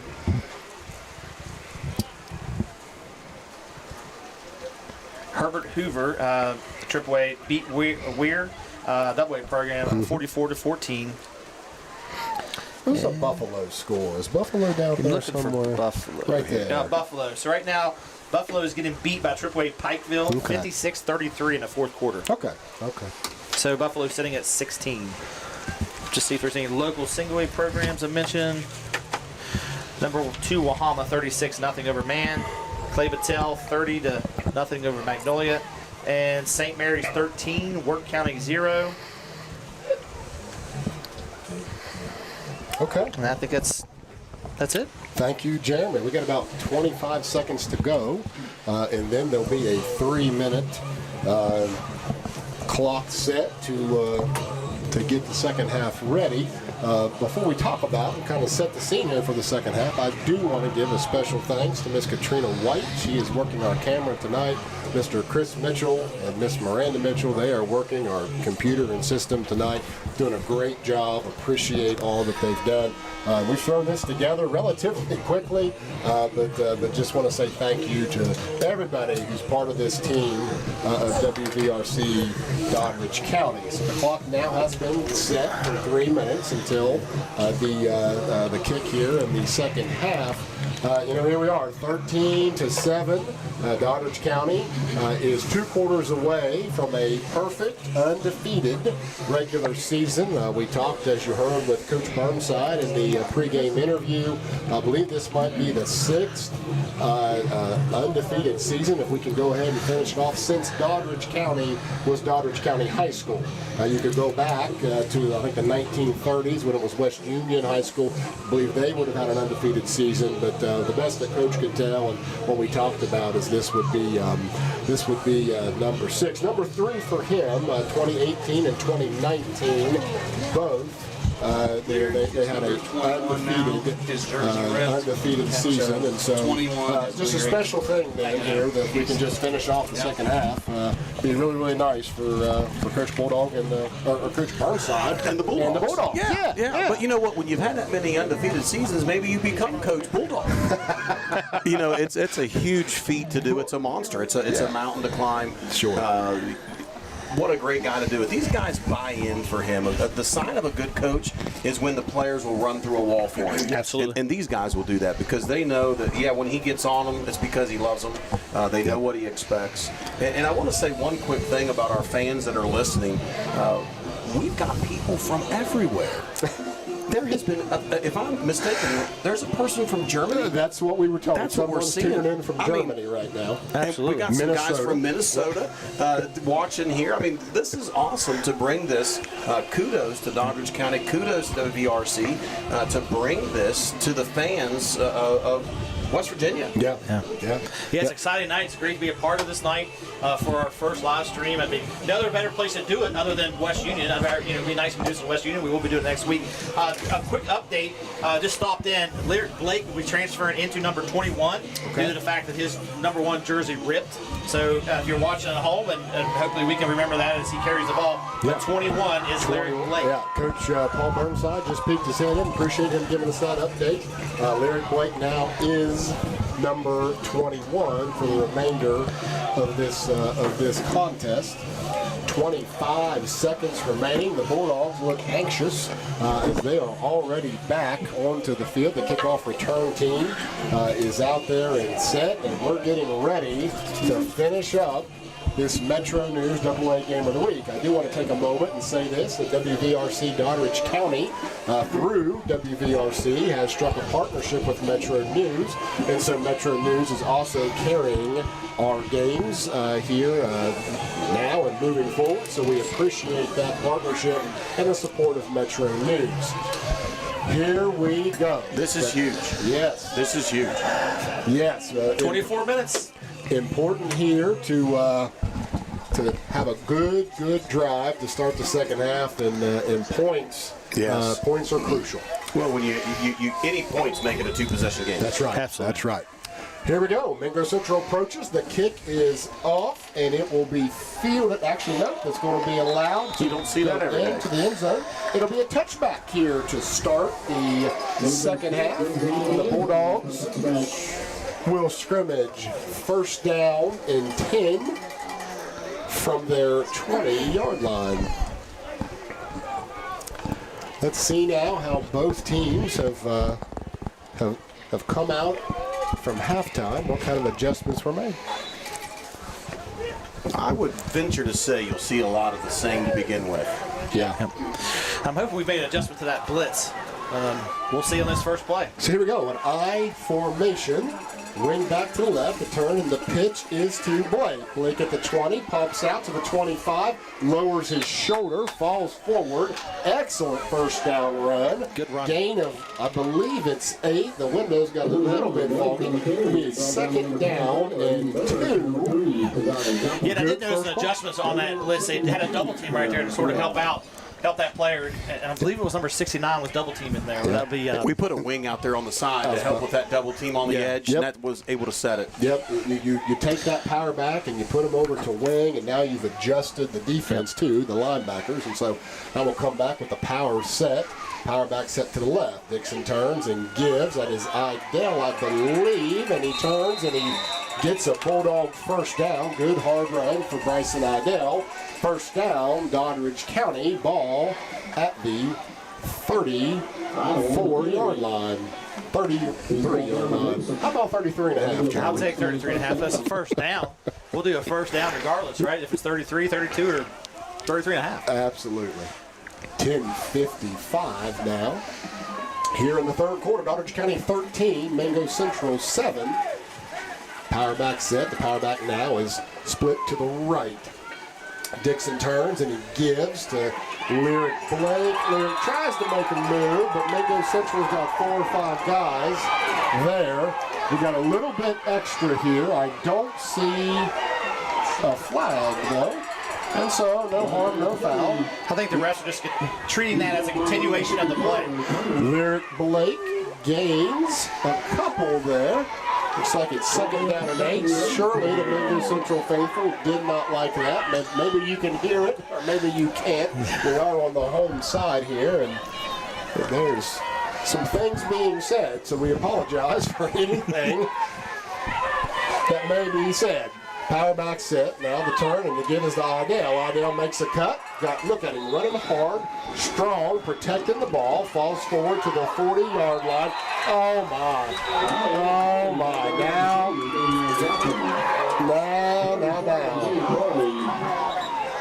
Looks like we got a late hit there, but it looked like a little bit of acting that time to me. Yeah, they've been baiting that there. We talked about earlier. He was baiting to get that flag. He was, number 24 was complaining about it earlier, and then it looks like he was might get an Oscar for this one. Let's see what the call is, because he certainly baited him into that one. Falls down and the fish right in front of the officials. Yeah. Got to play smart. You cannot give them any help. They do not need help. The officials are sorting it out. They're going to call it. It's going to be a personal foul, 15 yards. It's going to back the Bulldogs up, but boy, oh boy, oh boy. I don't know about that. Don't know about that. But nonetheless, we're going to have to play on. So you'll see some spread here. 3rd down and looks like about 20 now. 9:48 on the turning third quarter clock.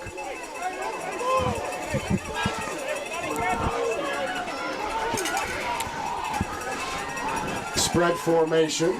Twin receivers to the left, single receiver to the right. Dixon in the shotgun. Sends Davis out in motion. Dixon now with the ball. He's fit. Look at this. Oh, terrific play. The catch by Lyric Blake. He's to the 50. Falls forward, first down, and now we have a flag. What a job by Bryson Dixon. The snap was a little off. He composed himself, stepped forward, and found Blake over the middle for a first down completion. But here we have a flag on the Mingo Central sideline. And they overloaded that right side of their defense, was bringing the house. What we don't need is the officials to start taking control of this game. Looks like he picks up the flag. Sideline warning, I believe. Sideline warning. Well, then we do need the officials to take control of this game. That they are keeping those coaches back. Absolutely. He's doing a great job down there, Ben. He's doing terrific. He's just a get-back coach. He's a get-back, whatever. Okay, 9 minutes to go. First down and 10. Great play there on 3rd down. Dixon under center. Power back set. Turn, and the give is to Caleb Hall. Caleb Hall now is fighting forward, staying on his feet, falls forward to about the 45-yard line, and a gain of 5. We'll bring up a 2nd down and 5 as the Bulldogs are now in minor territory. There's definitely on every play a little extracurricular going on, so hopefully they're talking to the kids out there, reminding them, hey, this is a football game. Let's be clean, let's go. 8:26 now. The Bulldogs are back to how they kind of started this game, and just a methodical driving the ball down the field. It was aided by a terrific 3rd down conversion. On a pass to Lyric Blake. 2nd down and 5. Now the turn. The give is to Bryson Idell. He's up to the 40-yard line. Still on his feet. 35-30. Nice cuts cut. In. He's to the 25. He's to the 20. The 15. 10. 5. Touchdown. Bryson Idell. 45 yards with 7:58 to go in the third quarter. Doddridge County 19. Mingo Central 7. A little switch up there, bringing in the fresh legs as Ben talked about earlier, but what a read, right? What a cut. Good vision right there. Take that ball to the house. What a run. Absolutely. Terrific run by senior Bryson Idell. Little change of pace back. He's done it all year. And Jeremy, to your point, man, he just had great field vision there. Cut inside, and no one was catching him. No, they were not. You know, Coach Burnside in his interview said as long as we can keep these guys focused on it, doesn't matter who, they do a wonderful job. Nobody cares who gets the ball as long as we win. And they are we over me all day long. Very unselfish group. Very unselfish. Family has been their motto, and, you know, I believe he said they're very dangerous when they focus on the family. So 7:58 to go now. Davis, snap, kick, up, and through the uprights. There we go. 7:58 left in the third quarter. Doddrige County 20, Mingo Central 7. We'll be right back on WVRC, Doddrige County.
Welcome back inside of James H. Buck Harless Stadium.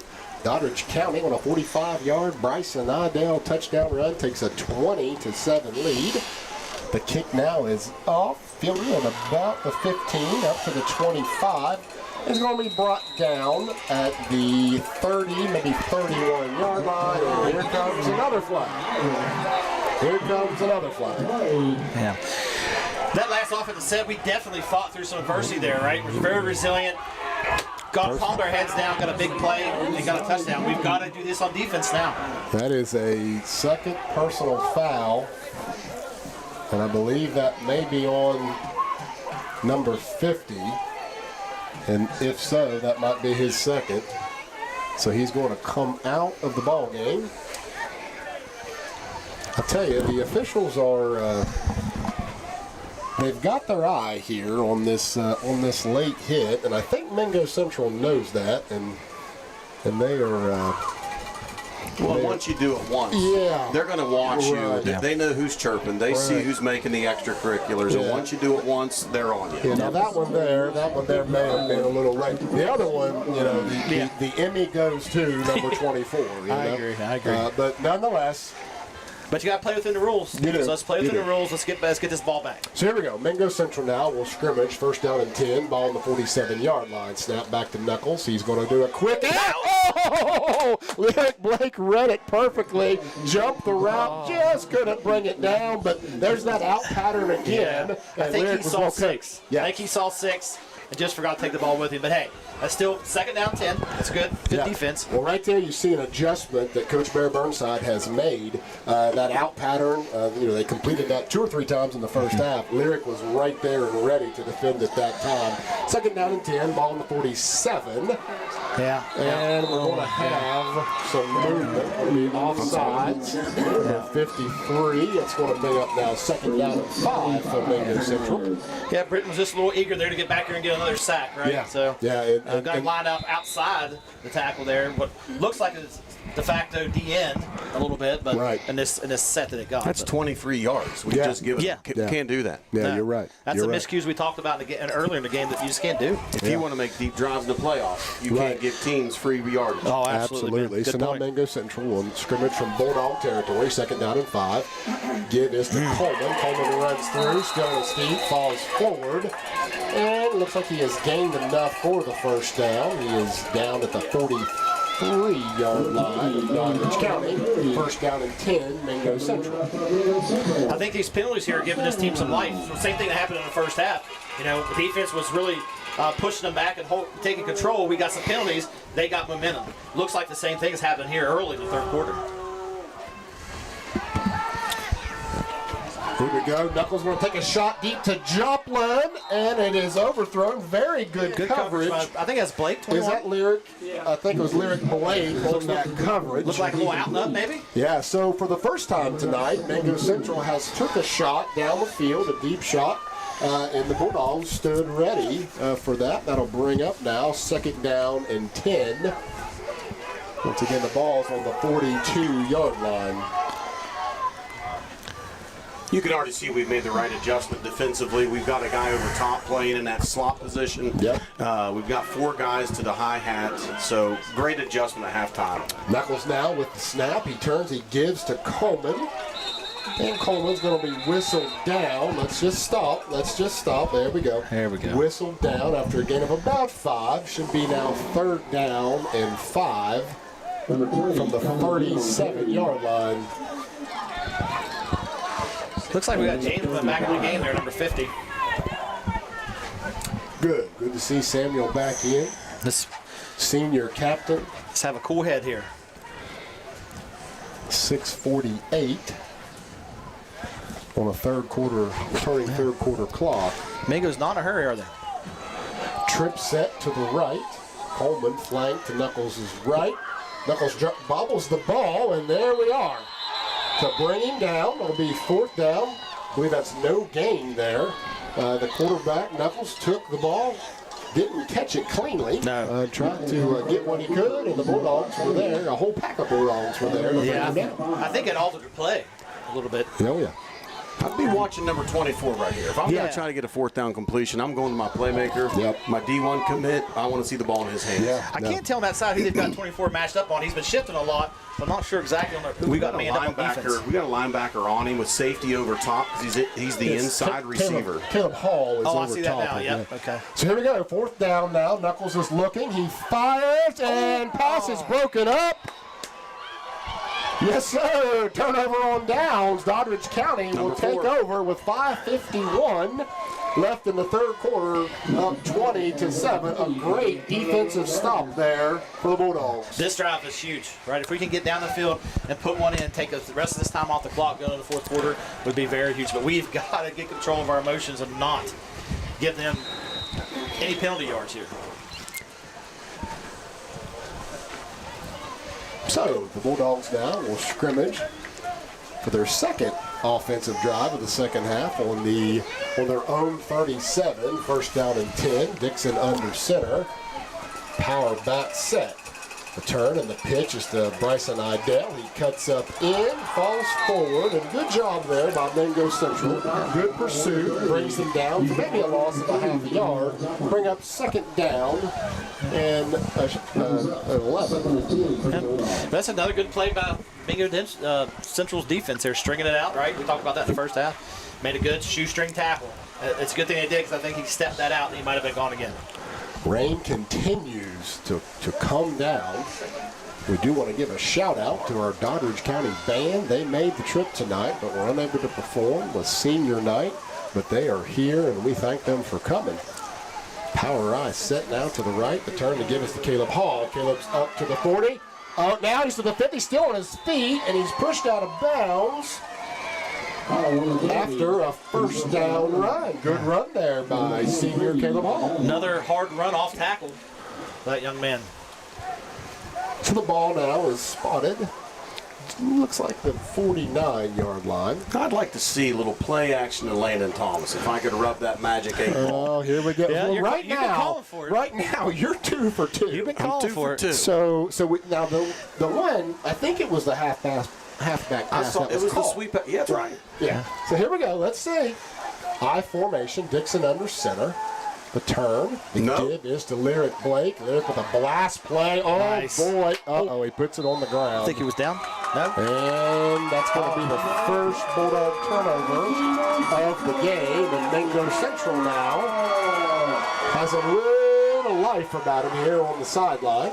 It'll be first down and 10 on the Mingo Central 40. 4:55 to go. Really good run, good hard run. Yeah, it's a good hard run. Just came up short there at the end and let the coughing the ball up.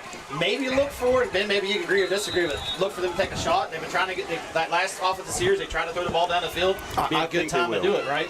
I think they will. I think they're going to start using 24, getting the ball in his hands quick.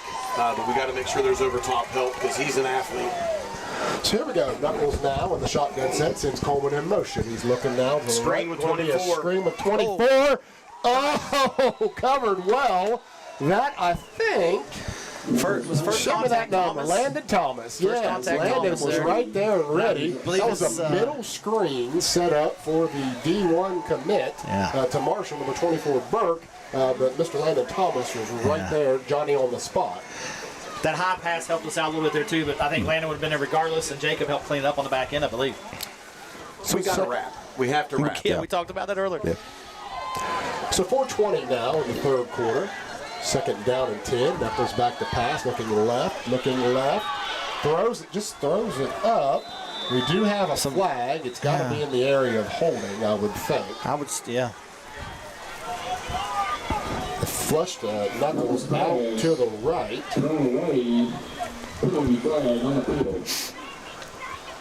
And the officials are talking to Coach Burnside. It is a holding on Mingo Central, and Coach Bobby has elected to accept that penalty. That'll back the Miners up 10 yards. And it'll still be second down, but this time, second down and 20 with the ball on the 29-yard line.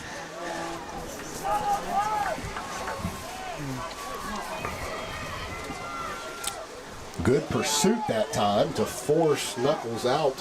And really, I'm sure there was a receiver over there, but they had trips to the left. Yeah. And they forced him out to the right.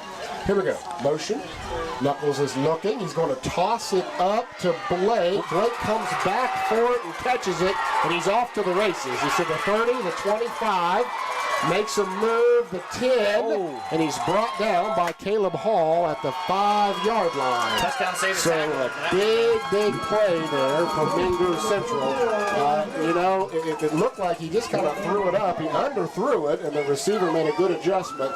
Come back and hauled it in, and what a play. That was from the Mingo Central 29, clear down to the Doddrige County 5-yard line, and with 3:48 left in the third quarter, Mingo Central is knocking at the door. Empty formation. Knuckles will send Burke in motion.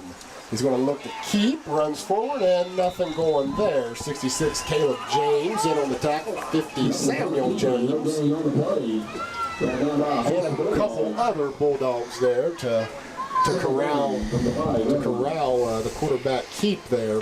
Doing a really good job against the run. Right Yeah, now. we have all game. And it would be great to get a good defensive stop here, right? I mean, it's good first down stop. Let's get a stop here in a second. Looks like we've got some. They're going to have to take a timeout here. Yeah, so we got 9 seconds on the play clock. They're doing a personnel change. They're trying to hurry.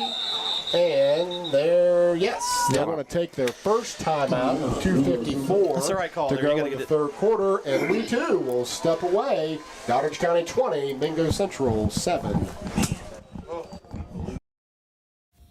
At Doddrige County Schools, we believe success doesn't just happen overnight. It's built over years of determination, teamwork, and Bulldog pride. From the little paws of our youngest Bulldogs to the big pride we see on the field tonight, every step has been a part of our mission in motion. The victories, the lessons, the friendships, they all come from the hard work and dedication of the students, staff, families, and our community, standing united to make a difference. We honor the journey of our Bulldogs, past, present, and future, who have worked tirelessly to become great. This is the story of how those little paws grow into the big pride.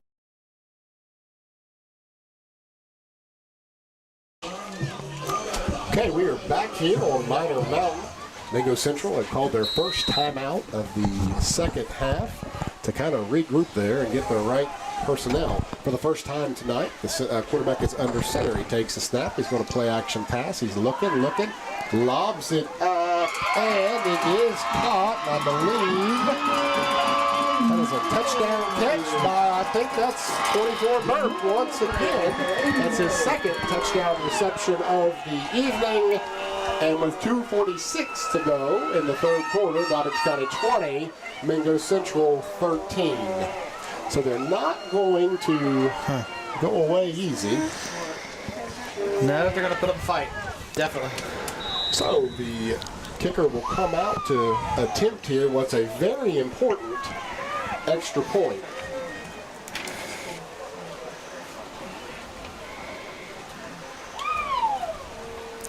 The snap, the hold, the kick, and the kick is up, and it is good. 2:46 to go in the third quarter. Doddrige County 20, Mingo Central 14. We'll step away. We'll be right back after this break. Pumpkin patch dance round and round. Spin like the leaves as they fall to the ground. Jump, twirl, let's have a blast in the magic. Hey Bulldog Nation, it's time to renew your extracurricular passes. Thanks to community support of the levy, every staff member, student, and taxpayer receives free admission to all regular season home athletic events. Whether it's under the Friday night lights, on the basketball court, or at a spring softball game, your pass connects you to the heart of our schools. We are back here. Mingo Central set to kick off. Before we cover that, one thing that makes Bulldog Nation strong is presence, and the district continues to emphasize the importance of attendance with initiatives like Bulldogs in the Building. Showing up matters that build habits, confidence, and success. Our students are stepping up, and the district continues to celebrate and encourage strong attendance in all schools. The kick is off, and it will go into the end zone for a touchback in Doddrige County now. Here at the end of the third quarter, will take over on their own 20. And guys, this is a big drive. This feels like a big drive. It absolutely is, Adam. They've got to eat some clock up, get us into the fourth quarter, but nonetheless, we've got to get the ball into the end zone. Big thing also is don't panic. Yeah. Don't panic. What we do is really well. I think we can still establish, line of scrimmage hasn't faltered. We're running the football well. Come back, do what we do, and go score. Absolutely. Long, sustained drive, take care of the football. Here we go. We'll come out in the I formation. Looks like Idell, I think, is dotting that I. The turn, the pitch is to him. He's looking to turn upfield. He's over the 20, still on his feet, falls forward to the 25. Gain of 5 there on first down. We're on the second down and 5. Ball now on the 25-yard line. Good run. It was a good run, yes. Up to the outside, turned up to speed, got as many yards as he could there. Clock continues to run here. And in case you can't tell, or if you're wondering at home, yes, it is still raining. Yeah, you should be able to see on the camera there, the film at home, that looks like it's starting to puddle up on the field a little bit. Yeah. And we don't mean sprinkling. No, sir. No, it is a steady rain. Power back now.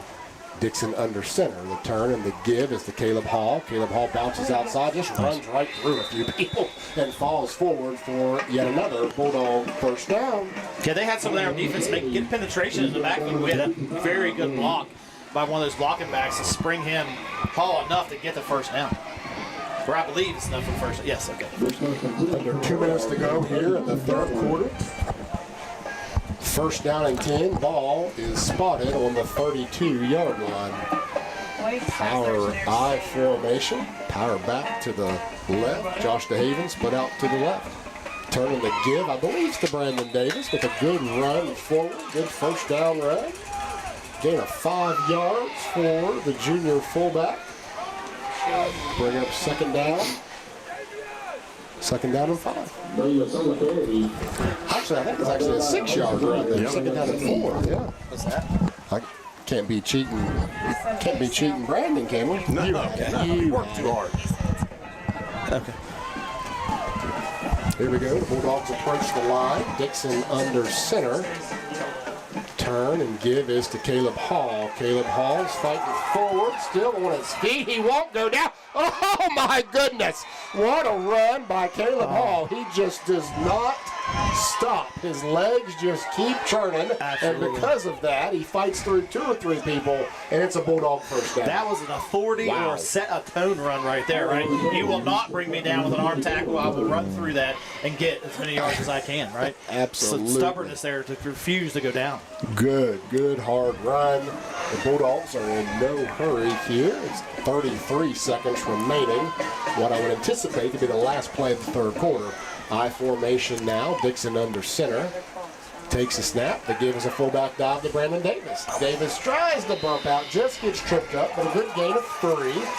It'll be 2nd down and 7. Ball's on the 47-yard line of Mingo Central. There's 12 seconds to go here in the third quarter, and I am confident that Coach Bobby will go to the fourth quarter, and we're about to see the hands in the air with 4 being raised high, meaning the fourth quarter will be ours. We are at the end of 3 here in the AA Metro News Game of the Week. It's Doddrige County 20, Mingo Central 14. Stay with us. This is going to be a great finish to this amazing game. We'll be right back.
We are back here with the start of the fourth quarter. Doddrige County 20, Mingo Central 14. The players have flipped sides of the field now. Bulldogs are going to send Caleb Hall in motion. Dixon turns and gives to Bryson Idell. Bryson's going to get the edge to the 40, to the 35, to the 30. Still on his feet, pushed out of bounds at the 25-yard line. Excellent run by Bryson Idell. Absolutely. Quick little change of pace back right there and off the right side. Great block. Looks like about a gain of 23. 23. But actually, they may have ruled him out at the 23-yard line. That'd be a gain of 25 then, right? Okay. Looky there. First down and 10. Bulldogs with the ball. Looks like Blake's checked back into the game. I've been looking for him, but looks like 21's back in. Driving down the field here in an all-important drive here in the fourth quarter. So here we go. Power I set, power back to the right. Dixon will go under center. He'll take the snap, he'll turn, and he'll give to Lyric Blake. Lyric Blake with a full head of steam, running, makes a cut to the 5. He dropped the ball. But he got it. But I think he fell on it. I think he fell on it. And it's a touchdown. Touchdown. Lyric Blake. A 23-yard touchdown run. He came through the line with a full head of steam, made a cut in. The ball did pop loose, but he was right there to fall on it. And with 11:10 to go in this contest, that is huge score. Doddrige County 26, Mingo Central 14. Yeah, so Lyric has watched, right? He watched Idell with a big run right there. Watched Hall have a big run, and he was not going to be nine at that point. He took off with a hard run. He scared me a little bit by putting that ball on the carpet, but hey, you got his touchdown. Davis now for the extra point, the snap, the hold, the kick, and he boots it through. Here we go. 11:10 to go in this fourth quarter. Doddrige County 27, Mingo Central 14. We'll be right back after this short break.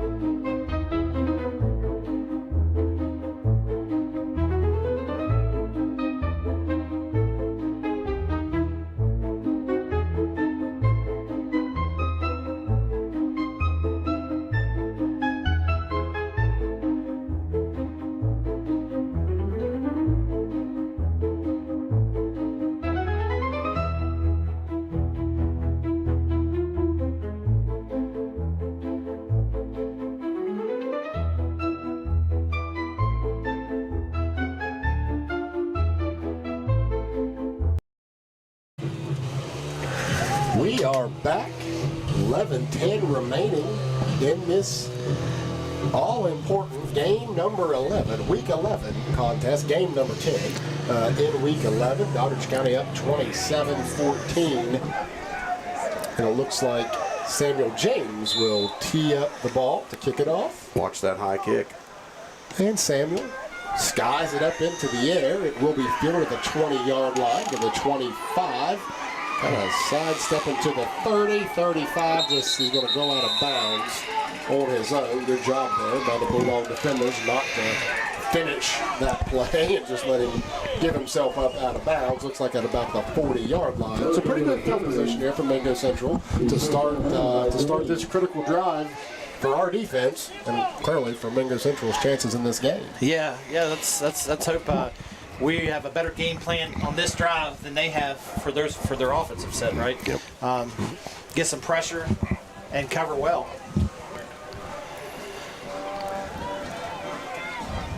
Been a really, really good ball game. This game is living up to the billing for sure. Mingo Central now looking over to the sideline to get the play. And you can tell the Bulldogs aren't really now getting in their formation. In their defensive formation, yep. And now they run and they get in it. It's a little cat and mouse here by the coaches. Trips formation, trips left formation. The handoff now is to the halfback. Good stop there by Samuel James. He corrals Coleman after a gain of about 2. It'll be 2nd down and 8, and the fourth quarter clock continues to tick with 10:45 remaining in this contest. Yeah, I expect from Mingo Central maybe speed up here a little bit, being down 2 scores, but they're still taking time, right? They're staying huffing around line of scrimmage, getting the play call in, and not really in a hurry. So the quads left look now. Watch 24 on a swing. Set. Going to try and draw off sides. Good discipline there by our Bulldogs. Knuckles now in the shotgun set. The snap is back. He's looking. He's going to lob it up. He's going to lob it out of bounds. Oh, no, that's my goodness. That pass wasn't catchable. My goodness. It's going to be a pass interference on 16 Heston Hayes, but I'm pretty sure that Kareem Abdul-Jabbar couldn't have caught that one. That was a mile over his head. I'm guessing the zebra there had a different angle than we had on that ball. Yeah. So it'll be a first down now for Mingo Central. If there's anything that we have to focus on is these penalties. They are just crippling us and giving yardage where it doesn't need to be. 10-16 now, be a first down to go in the fourth quarter. Be a first down for Mingo Central. Ball is now on the Bulldog 43-yard line. Penalties have been a little bit of Achilles heel here tonight for the Bulldogs. So here we go. We got a quads left look. Knuckles with the ball. He's looking, nowhere to go, and he's brought down. Samuel James with a huge quarterback sack. Brings the ball back inside of minor territory, about the 45-yard line. Great job, Captain Samuel James. Looks like they were trying to set that screen up again, right? Yep. They are. They're trying to get 24 on the outside. Yeah, they're trying to, with his speed and shiftiness. But, you had James in the backfield and Britton right there to clean up in case Knuckles would have got through. So that'll be a second down at about 22. It's almost second down in Kentucky, huh? The Miners can get a first down on the Bulldog 33-yard line.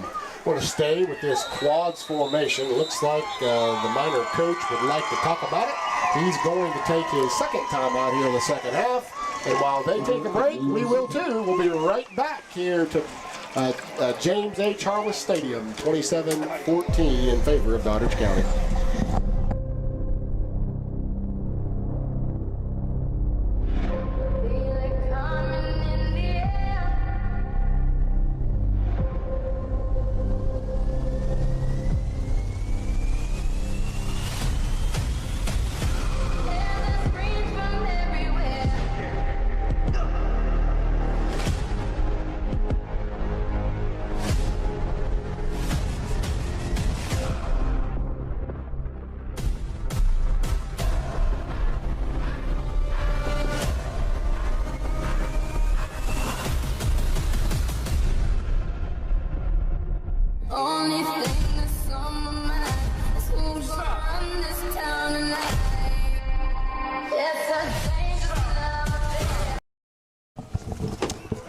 9:27 left in this contest.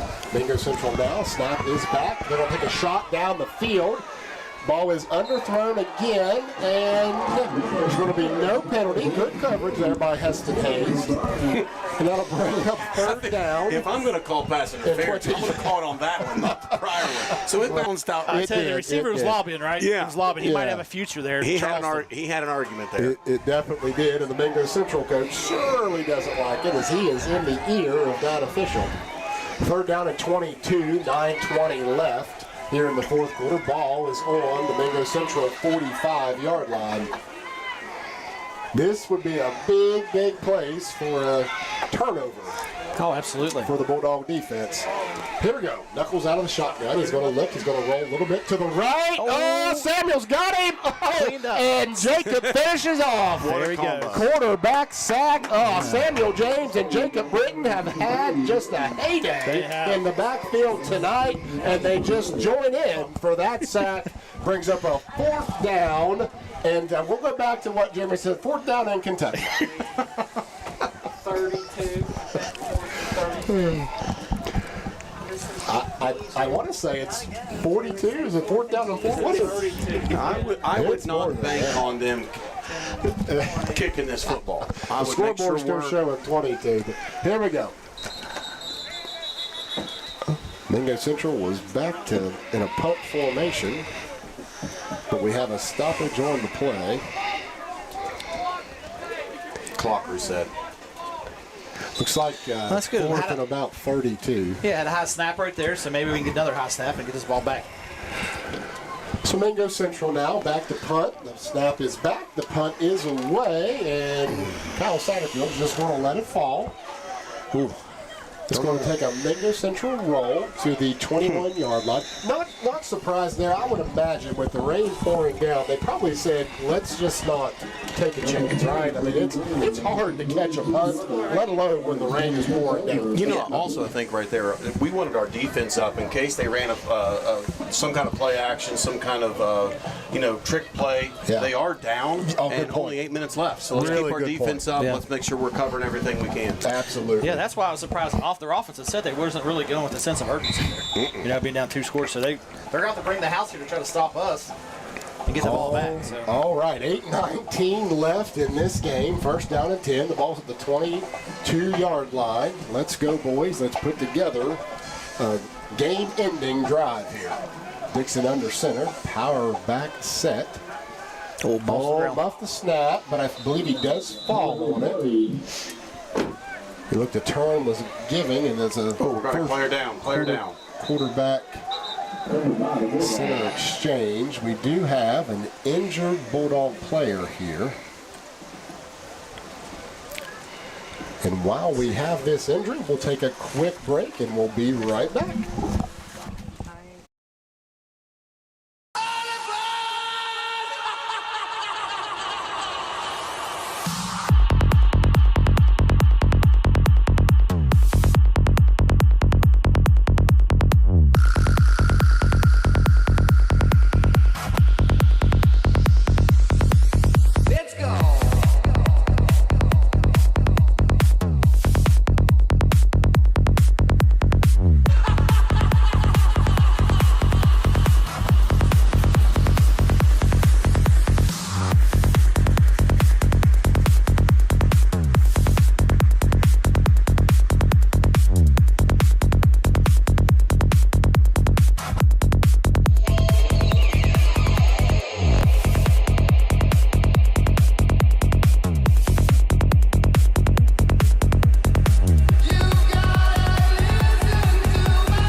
back here. The injured player was quarterback Bryson Dixon. Looked like when he jumped on the ball, several Miners fell on top. He is being helped off by a couple of the coaches. So we certainly wish our QB1 the best here.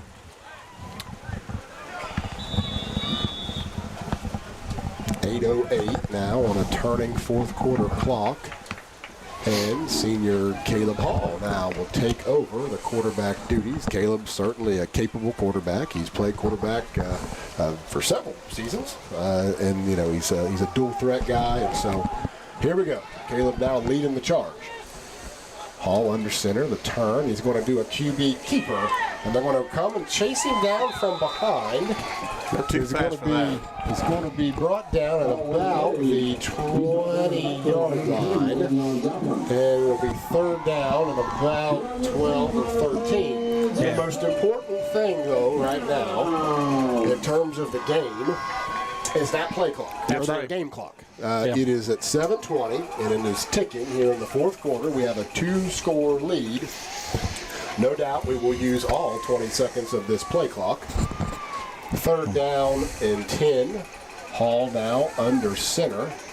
Power I formation. Hall takes the snap. He turns and he gives.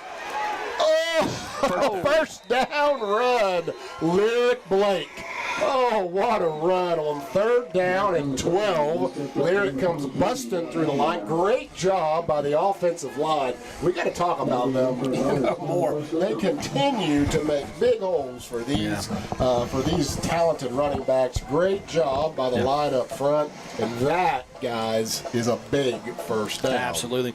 The longer the game goes on, they keep that pushing down the field. They made great adjustments, like we talked about right there at the second quarter. They're getting some blitz in, and we've adjusted to that. 6:28 now, a turning fourth quarter clock. Coming out now, single back formation. Hall turns and gives to Bryson Idell. Bryson takes, spins, and gains about 3 for a second down and 7, but the clock continues to tick, tick, tick. Trying to take a look over on the Bulldogs sideline. It looks like the training staff is working with quarterback Bryson Dixon. 5:58 now.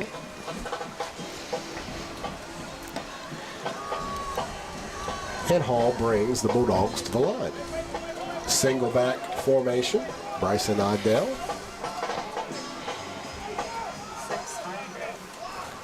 Is that back? Second down and 7. Hall now takes it, going to quarterback sneak, going to keep it, spins forward, and he gains about 5 yards. It's going to be second down or third down and 2. And the clock should now go under 5 minutes to go by the time the next snap. He had the defensive back come up to meet him in a hole, and I think took the biggest lick from Hall there. Defensive back did not deliver the hit. 3rd and 1. We need about 2 more of these first downs. Yeah.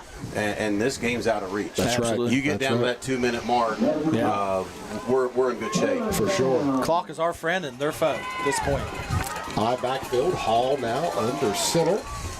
Sends Idell in motion. He's going to once again do a sneak, and there he goes. He's to the 40, the 35, the 30, the 25, the 20, 15, and he looks like he's forced out at the 10-yard line. Caleb Hall with a quarterback sneak. Oh, what a play. Caught a little too early there. Thought he was gone. Just got tripped up there. That will bring up a first down and 10 from the 15-yard line. And that's the thing about Caleb Hall. He is dangerous from any place that you put him on the field. Absolutely. Now he's under center at quarterback, just a simple quarterback sneak. He's hard to tackle. Yep. Trying to get 2 yards. Ended up getting a lot more than 2. Got to be frustrating for a defense, right? Be good to punch this in. Absolutely. Put this game out of reach. Eye backfield. Turns to give to Brandon Davis. Davis chugging along. Look at his legs. Look at his legs. Oh, great run. Good run. Down to the 5-yard line. Second down and 1. I think at this point our offensive line is really just taking over this drive right there. Yes. Just shoving that ball down the field. Yes, you can kind of start to feel it here. 4:24 left between a perfect, undefeated regular season for our Doddrige County Bulldogs. Hall now brings the troops to the line. I formation. Idell, the wing back to the left. Turn to give is to Davis. This time, Mingo Central was ready, and he's stuffed for no gain. It'll still be 3rd down and 1, but again, the clock continues to tick. The clock is our friend. That's right. 3rd down, 1. Got 2 plays to pick up a 1st down. So, might be a good time for a quarterback sneak again. Yeah. They look like they made that adjustment. They put a nose guard over that center, and they also brought a linebacker up in the middle. So probably going to shut that away, which also means now off tackle is open. Probably 6 points. Yeah. Let's make some noise. Here we go. Clock continues to tick. There's 5 seconds on the play clock. Caleb Hall doing a great job of working this play clock and leading the offense. They're offsides. That's defense. It's going to be an offside. It'll be an automatic first down. First down. Distance to the goal. It'll be 1st down and goal, Doddrige County, with 3:15 left to go. And just making a little observation here from the press box, the Mingo Central faithful are beginning to exit the stadium, but I will give a shout out to the Doddrige faithful. Just across the way, they have been here through pouring rain to cheer on this Doddrige County team in what is looking to be another historic season for the Bulldog football team. Could we give Landon Thomas some love right here? Power Asset. Oh, what a bounce. What a bounce. Gives it to Brandon Davis, and he's into the end zone for a Bulldog touchdown. But I think I heard a whistle. And they're going to call a false start, or that was an offside. They line up offsides, maybe. So that'll cost us 5 yards and back us up now. Still be 1st and goal. But now we'll scrimmage at about the 8-yard line. Just watching over there in the sidelines too is that Bryson's back up, walking over there at the team. Yeah, Bryson Dixon is back.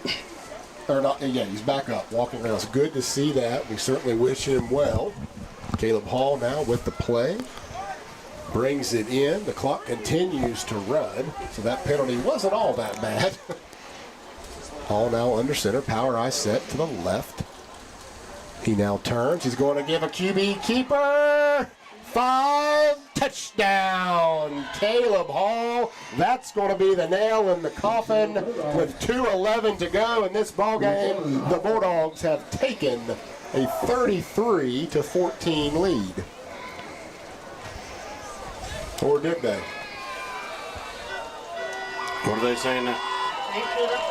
There we go. I don't know if I was way ahead of the officials, but I thought I saw that. I thought that when you went across the goal line, it was a touchdown. Yeah, it looked like to me. That's typically how that works. Yeah. And so here we are, 2:11 to go, 33-14, Doddrige County. Doddrige County, we're about to bring home a victorious Bulldog team, a 10-0 Bulldog football team. Davis now back for the extra point. The snap, the hold, the kick, and he boots it right through. 2:11 remaining. Doddrige County 34, Mingo Central 14. We'll be right back to finish up. Bulldogs in the building. Every day's the key. Show up, stand out, be the best you can be. When Bulldogs are together, success is what we see. Mission in motion.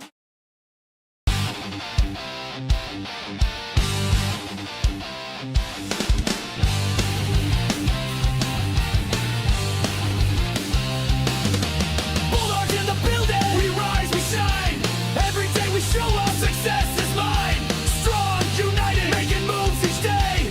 Mission in motion as a Bulldog way. Bulldogs in the building. We rise, we shine.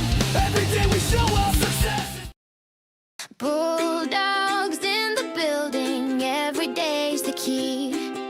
Show up, stand out, be the best you can. Welcome back to the final 2 minutes and 11 seconds of this contest. Doddrige County has blew it wide open here. At the end of this game, 34-14.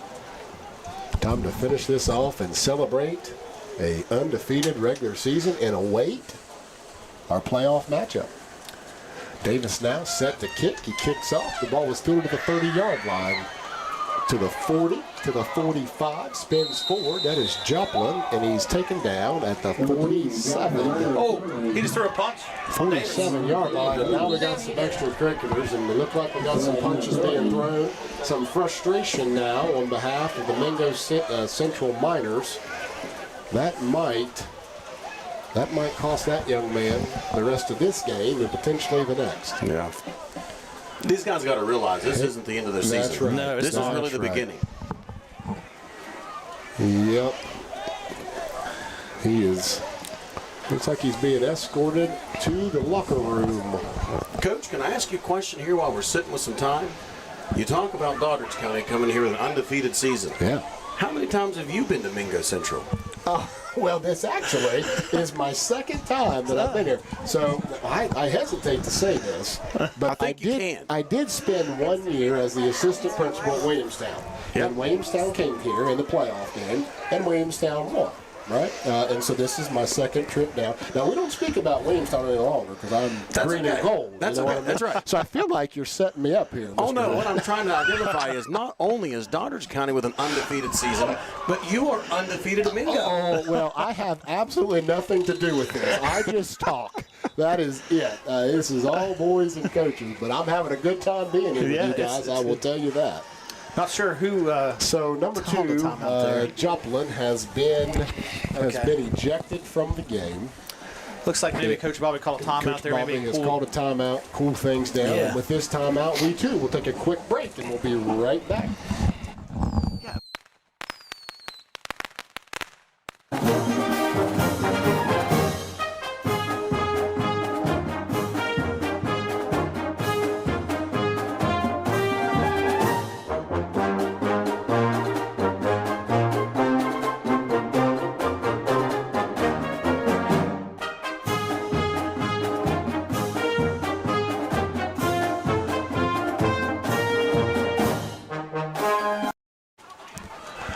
We are back now, 2:05 to go in the contest. Coach Bobby Burnside took a timeout there, really good timeout. Yes. Let things cool down a little bit. We did have a Mingo Central player ejected from the ball game for throwing a punch after that last kickoff return. Something we probably want to watch now for the rest of this game to see if it gets chippy. The officials are going to need to keep it under control. So here we go, Mingo Central. Spread formation to give this to Coleman. Coleman moves up forward and brought down by Jacob Britton. Nice solid tackle, and we're going to throw a flag. What's interesting about that is the white hat is looking right at it, and he didn't have a problem, but the side judge on Mingo Central side did for about the third time tonight. Yeah, like you talked about, it seems like at this point they're trying to keep it from getting chippy the last 2 minutes. Right. You want to play aggressive, you want to play hard, and if you stop short, you can get hurt or you're not going to make the play. So it's just a thin line there. Nothing wrong there. Good hard tackle, good hard play by Jacob Britton. He's had a terrific game, and just finished the playoff. Yeah, clock's running, so that's helpful. First down and 10. The clock is running. 1:45 left to go in the contest. I look to see if it keeps getting chippy, pull our starters out and get that second string in there and save these guys for playoff. I agree. Knuckles now with the snap to give this to Coleman. Coleman runs forward. He gets to about the 49. He's brought down by a handful of Bulldogs, and I'm seeing some fresh jerseys in there. I think that may have been number, it looks like Landon Thomas, Aaron Glasspool, Evan Cross. We're all maybe a part of that tackle there. Or at least in the general area. We are approaching 1 minute to go. Game number 10. A tough place to travel. But the Doddrige County Bulldogs are 50 seconds away from a 10-0 regular season. Second down and 8. Ball now is given to the halfback. He comes forward and he's brought down by Landon Thomas and Caleb James. That might do it. That might Should do it. do it. Let's see. Yep. Looks like the Mingo Central coaching staff is walking towards the 50-yard. They're not going to run another play. The Doddrige County Bulldogs in the AA Metro News Game of the Week have traveled to Minor Mountain, and they've knocked off a terrific, very good Mingo Central team by the final score of 34-14. Congratulations to Coach Bobby Burnside and our Doddrige County Bulldogs, a perfect 10-0. We will take a quick break, and we'll be right back with a game summary, game stats, and a quick look as to what the playoff picture potentially could look like.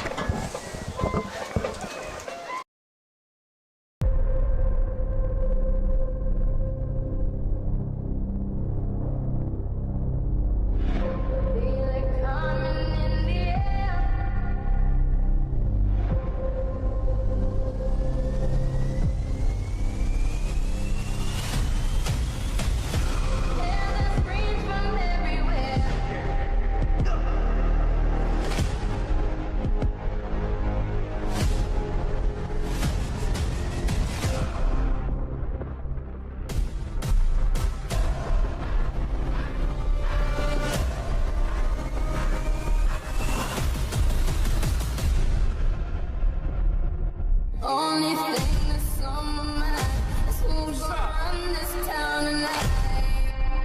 It's a dangerous time of day.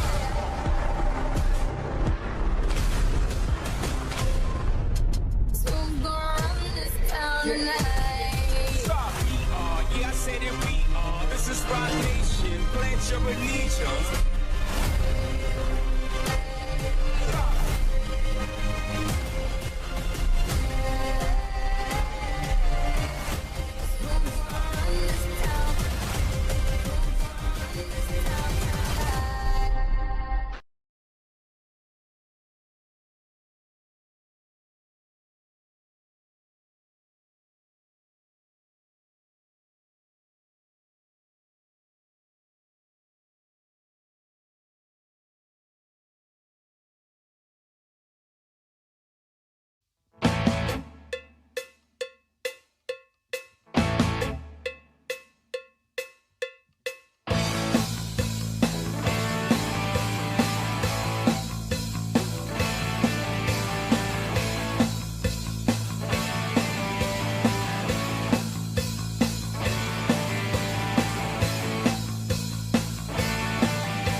Welcome back inside of James H. Buck Harless Stadium, where the Doddrige County Bulldogs just capped off a perfect regular season with a record of 10-0 with a final score of Doddrige County 34 and Mingo Central 14. Ben, let's go ahead now and go with some final stats and maybe the second half scoring drives. Sure. Let's look at the scoring drive to start off. The Doddrige County came out with 7 minutes and 58 seconds left on the clock in the third quarter. Idell busts a 45-yard touchdown run. And then they answered right back with 2 minutes and 46 seconds left in the third quarter. Burke has a 4-yard touchdown pass for Mingo. Bulldogs would not be outdone. Fourth quarter, 11 minutes and 10 seconds left in the fourth. Lyric Blake busts a TD run for the Bulldogs. And then we go later in the fourth quarter with 2 minutes and 11 seconds left. Hall with an 8-yard touchdown run to put the game away. So overall, let's look at these stats. Bulldogs had a huge night on the ground, 388 yards. Wow. Broken up with 3 backs over 100 yards. We had Lyric Blake averaging 6.8 yards a carry with a total of 110 yards. Caleb Hall with 137 yards on a 9.7 yard per carry. Bryson Idell throws in 117 yards on 10.6 yards per touch. Brandon Davis doing the hard work up the middle with 20 yards on 4 carries. So listen, these guys spread the love out on the ground. What we are not used to seeing was we weren't in the air much. No. But that's normal when you're looking at a pouring down rain situation. So we only had 33 yards passing. So the attempts just weren't there. The time wasn't there, as Coach Burnside does. He plays with what he has. Sure. Put up a total of 421 yards, including our kick return and punt return for total offense. Let's flip that over to Mingo Central.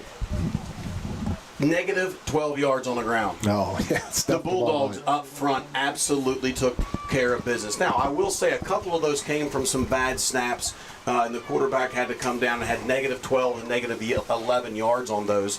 So it wasn't all just stopping the run. Their leading rusher was Coleman with 10 carries for 20 yards. So 2 yards a carry for the running back. Their total offensive rushing was negative 12. They jumped in the air. Knuckles had 10 pass attempts that he completed. 10 completions, 12 attempts, 129 yards. Don't get excited on that because that mostly came on one big busted play in our coverage from the secondary. Number 24, Burke, reels in a 65-yard reception.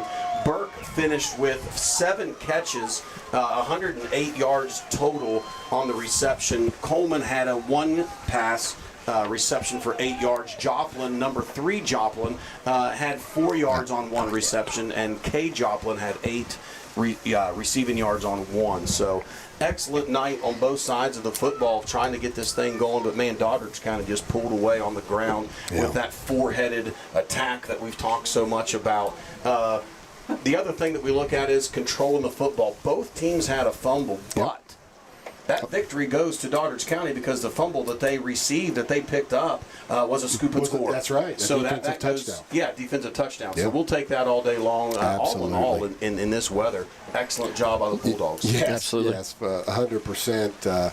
The Bulldogs are exiting the field right now. They just ran the length of the field, celebrating their perfect season. The Bulldog faithful got some umbrellas over there greeting them. Just a really, really special scene, to watch here. Jeremy, what's some final thoughts that you might have? Yeah, one of the first thoughts is, gave up 4 more points than what we're used to all season, right? We've given up about an average of 10 points. So they got 4 more on us tonight. So high-powered offense, and we held them to 14 points. Yeah. Took away the pass, and we had a broken play there where we gave up. Got to fix some of those miscues. We did put the ball on the turf, bad snap there. Of course, that's in the rain. Penalties. I don't know if we reviewed how many penalty yards we had, but we had too many. Yeah. And so moving into the playoffs, we've got to adjust that. You can't beat good teams by giving them multiple chances and free yards down the field.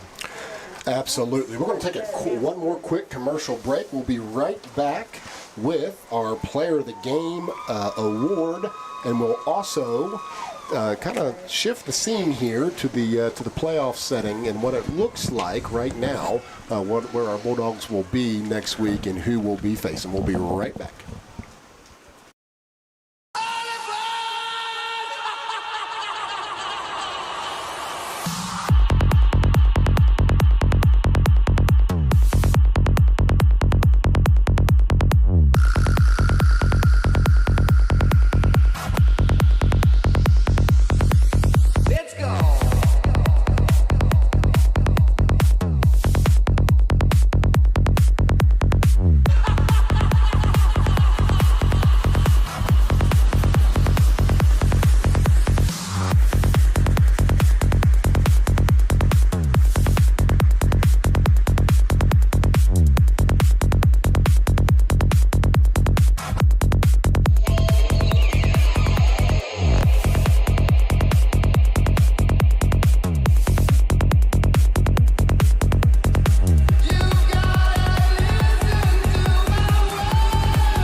We are back now with the Player of the Game awards. First with the Defensive Player of the Game, Mr. Jacob Britton.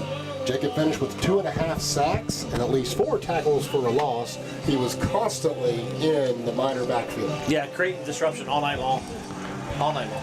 All night, for sure. And on the offensive side, this is tough. You got multiple running backs with over 100 yards, but looks like Bryson Idell is going to end up being our player of the game. He had 11 rushes for 117 yards and 2 touchdowns, 2 crucial touchdowns. He was that change of pace all night long. So we congratulate Bryson and Jacob on being tonight's players of the game. We do want to note that it does look like that quarterback Bryson Dixon was up and walking off. We want to send a shout out to Caleb Hall stepping in. Absolutely. In a very, very difficult scenario and running the offense very well. He did. Capped it off with a touchdown. Jeremy, let's get a few score updates here. Absolutely. And then we'll look at the playoff picture and we will sign off for the night. So the team that everyone's chasing in Double-A, Frankfurt, who's number 1, took care of I think number 11 Kaiser in Triple-A, beat them 41-7. So that's a big win for number 1 Frankfurt there. Checking the Buffalo score, they had a Triple-A opponent too. They were playing Pikeview. Pikeview beat Buffalo 56-48. Of course, Beckley. Bluefield is off this week. They've already finished up. Right. Independence ranked 3rd above Philip Barber and Doddrige. Disposed Summers County 56-6. Philip Barber beat our last week opponent Lincoln 55-0. Okay. Roane County 43. Tyler Consolidated 46. Tyler Consolidated 43. What Pretty a high game. scoring Roane game County right and there. Tyler, 46-43. Yeah. Midland Trail 66. Lincoln County 0. Braxton fell short in their upset bid of Clay County. Lost 19-17. Petersburg, a 38-31 winner over East Hardy. No score for Logan or Westside. South Harrison beat South Ravenswood 28-7, so should put South Harrison in the playoffs. Williamstown, they'll have to wait and see. They're 41-21 win over Scott. Is that enough to get in the playoffs at 5-5? We'll just have to see with that. Wayne beat Sissonville 30-13. Wyoming East 38. Liberty Raleigh 18. Moorfield 63. Berkeley Springs 6. Thank you very much. Shifting our focus now real quick to next week. It looks like with that Petersburg win over East Hardy, it seemed like it was a tough game, but there's a very real probability that Petersburg will return to Klein-Stansberry Stadium next weekend. Now, the important thing is we are home. We know that. The Bulldogs have clinched, again, a 10-0 regular season, and clinched a home playoff game. It looks like we'll be that 5th seed. And so with that, the lower seed gets to choose the day and the time. So Sunday, they will meet at the SSAC, and they will hash out. Obviously we know we're going to be playing at the Klein, but they'll hash out the day and the time, and we will make sure that we get that out as soon as we know. That will be our next broadcast. We will be at our home playoff game again next weekend. And that's usually 3 options. Friday night, a normal kickoff at 7 o'clock. Yep. Saturday could be a 1 o'clock or it could be a 7 o'clock. That's right. So we're going to see a Friday night game. Saturday could be a midday or a Saturday evening. That's right. That's right. Jeremy, any final thoughts? I'm not sure where everybody else was at tonight, but I think if they weren't watching this game or weren't present, they missed one heck of a ball game. This might have been one of the best ball games in the state. I know it was Metro News Double-A game of the week. Yeah. But, I think this might have been one of the best games on the slate tonight for high school football. Absolutely. Ben? I'll tell you what, just good football all the way around. It was a fun night. It was an electric night. Got to watch a lot of guys do what they do well. Performers come and they perform. So it was a good night. Big shout out to Coach Bobby Burnside on a perfect season. Yes. And I will tell you this, he'll celebrate it for a few moments, and then he's going to go to work. Absolutely. He's going to go to work tonight. He's going to start prepping, and he's going to have these guys ready to go next week. Yep, Absolutely. Yep, he'll turn his attention to that next game.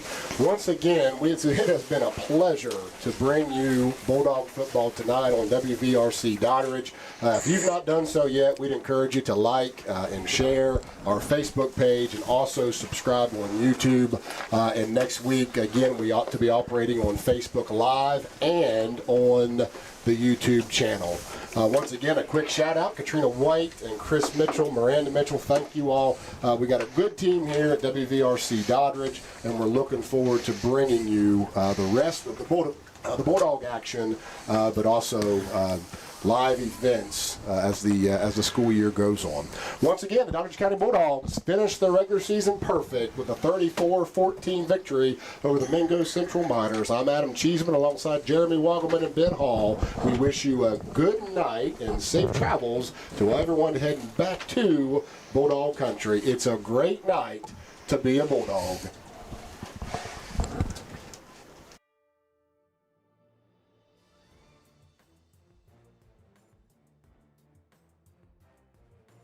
You've been watching live streaming coverage of Doddrige County High School Bulldog football, brought to you by Doddrige County Schools in conjunction with WVRC 104.7 FM. Thank you for joining, and tune in next week for continued live streaming coverage of Bulldog football on WVRC Doddrige County Facebook and WVRC Doddrige County YouTube. Doddrige County football broadcasts are an exclusive production of WVRC 104.7 FM. All rights reserved.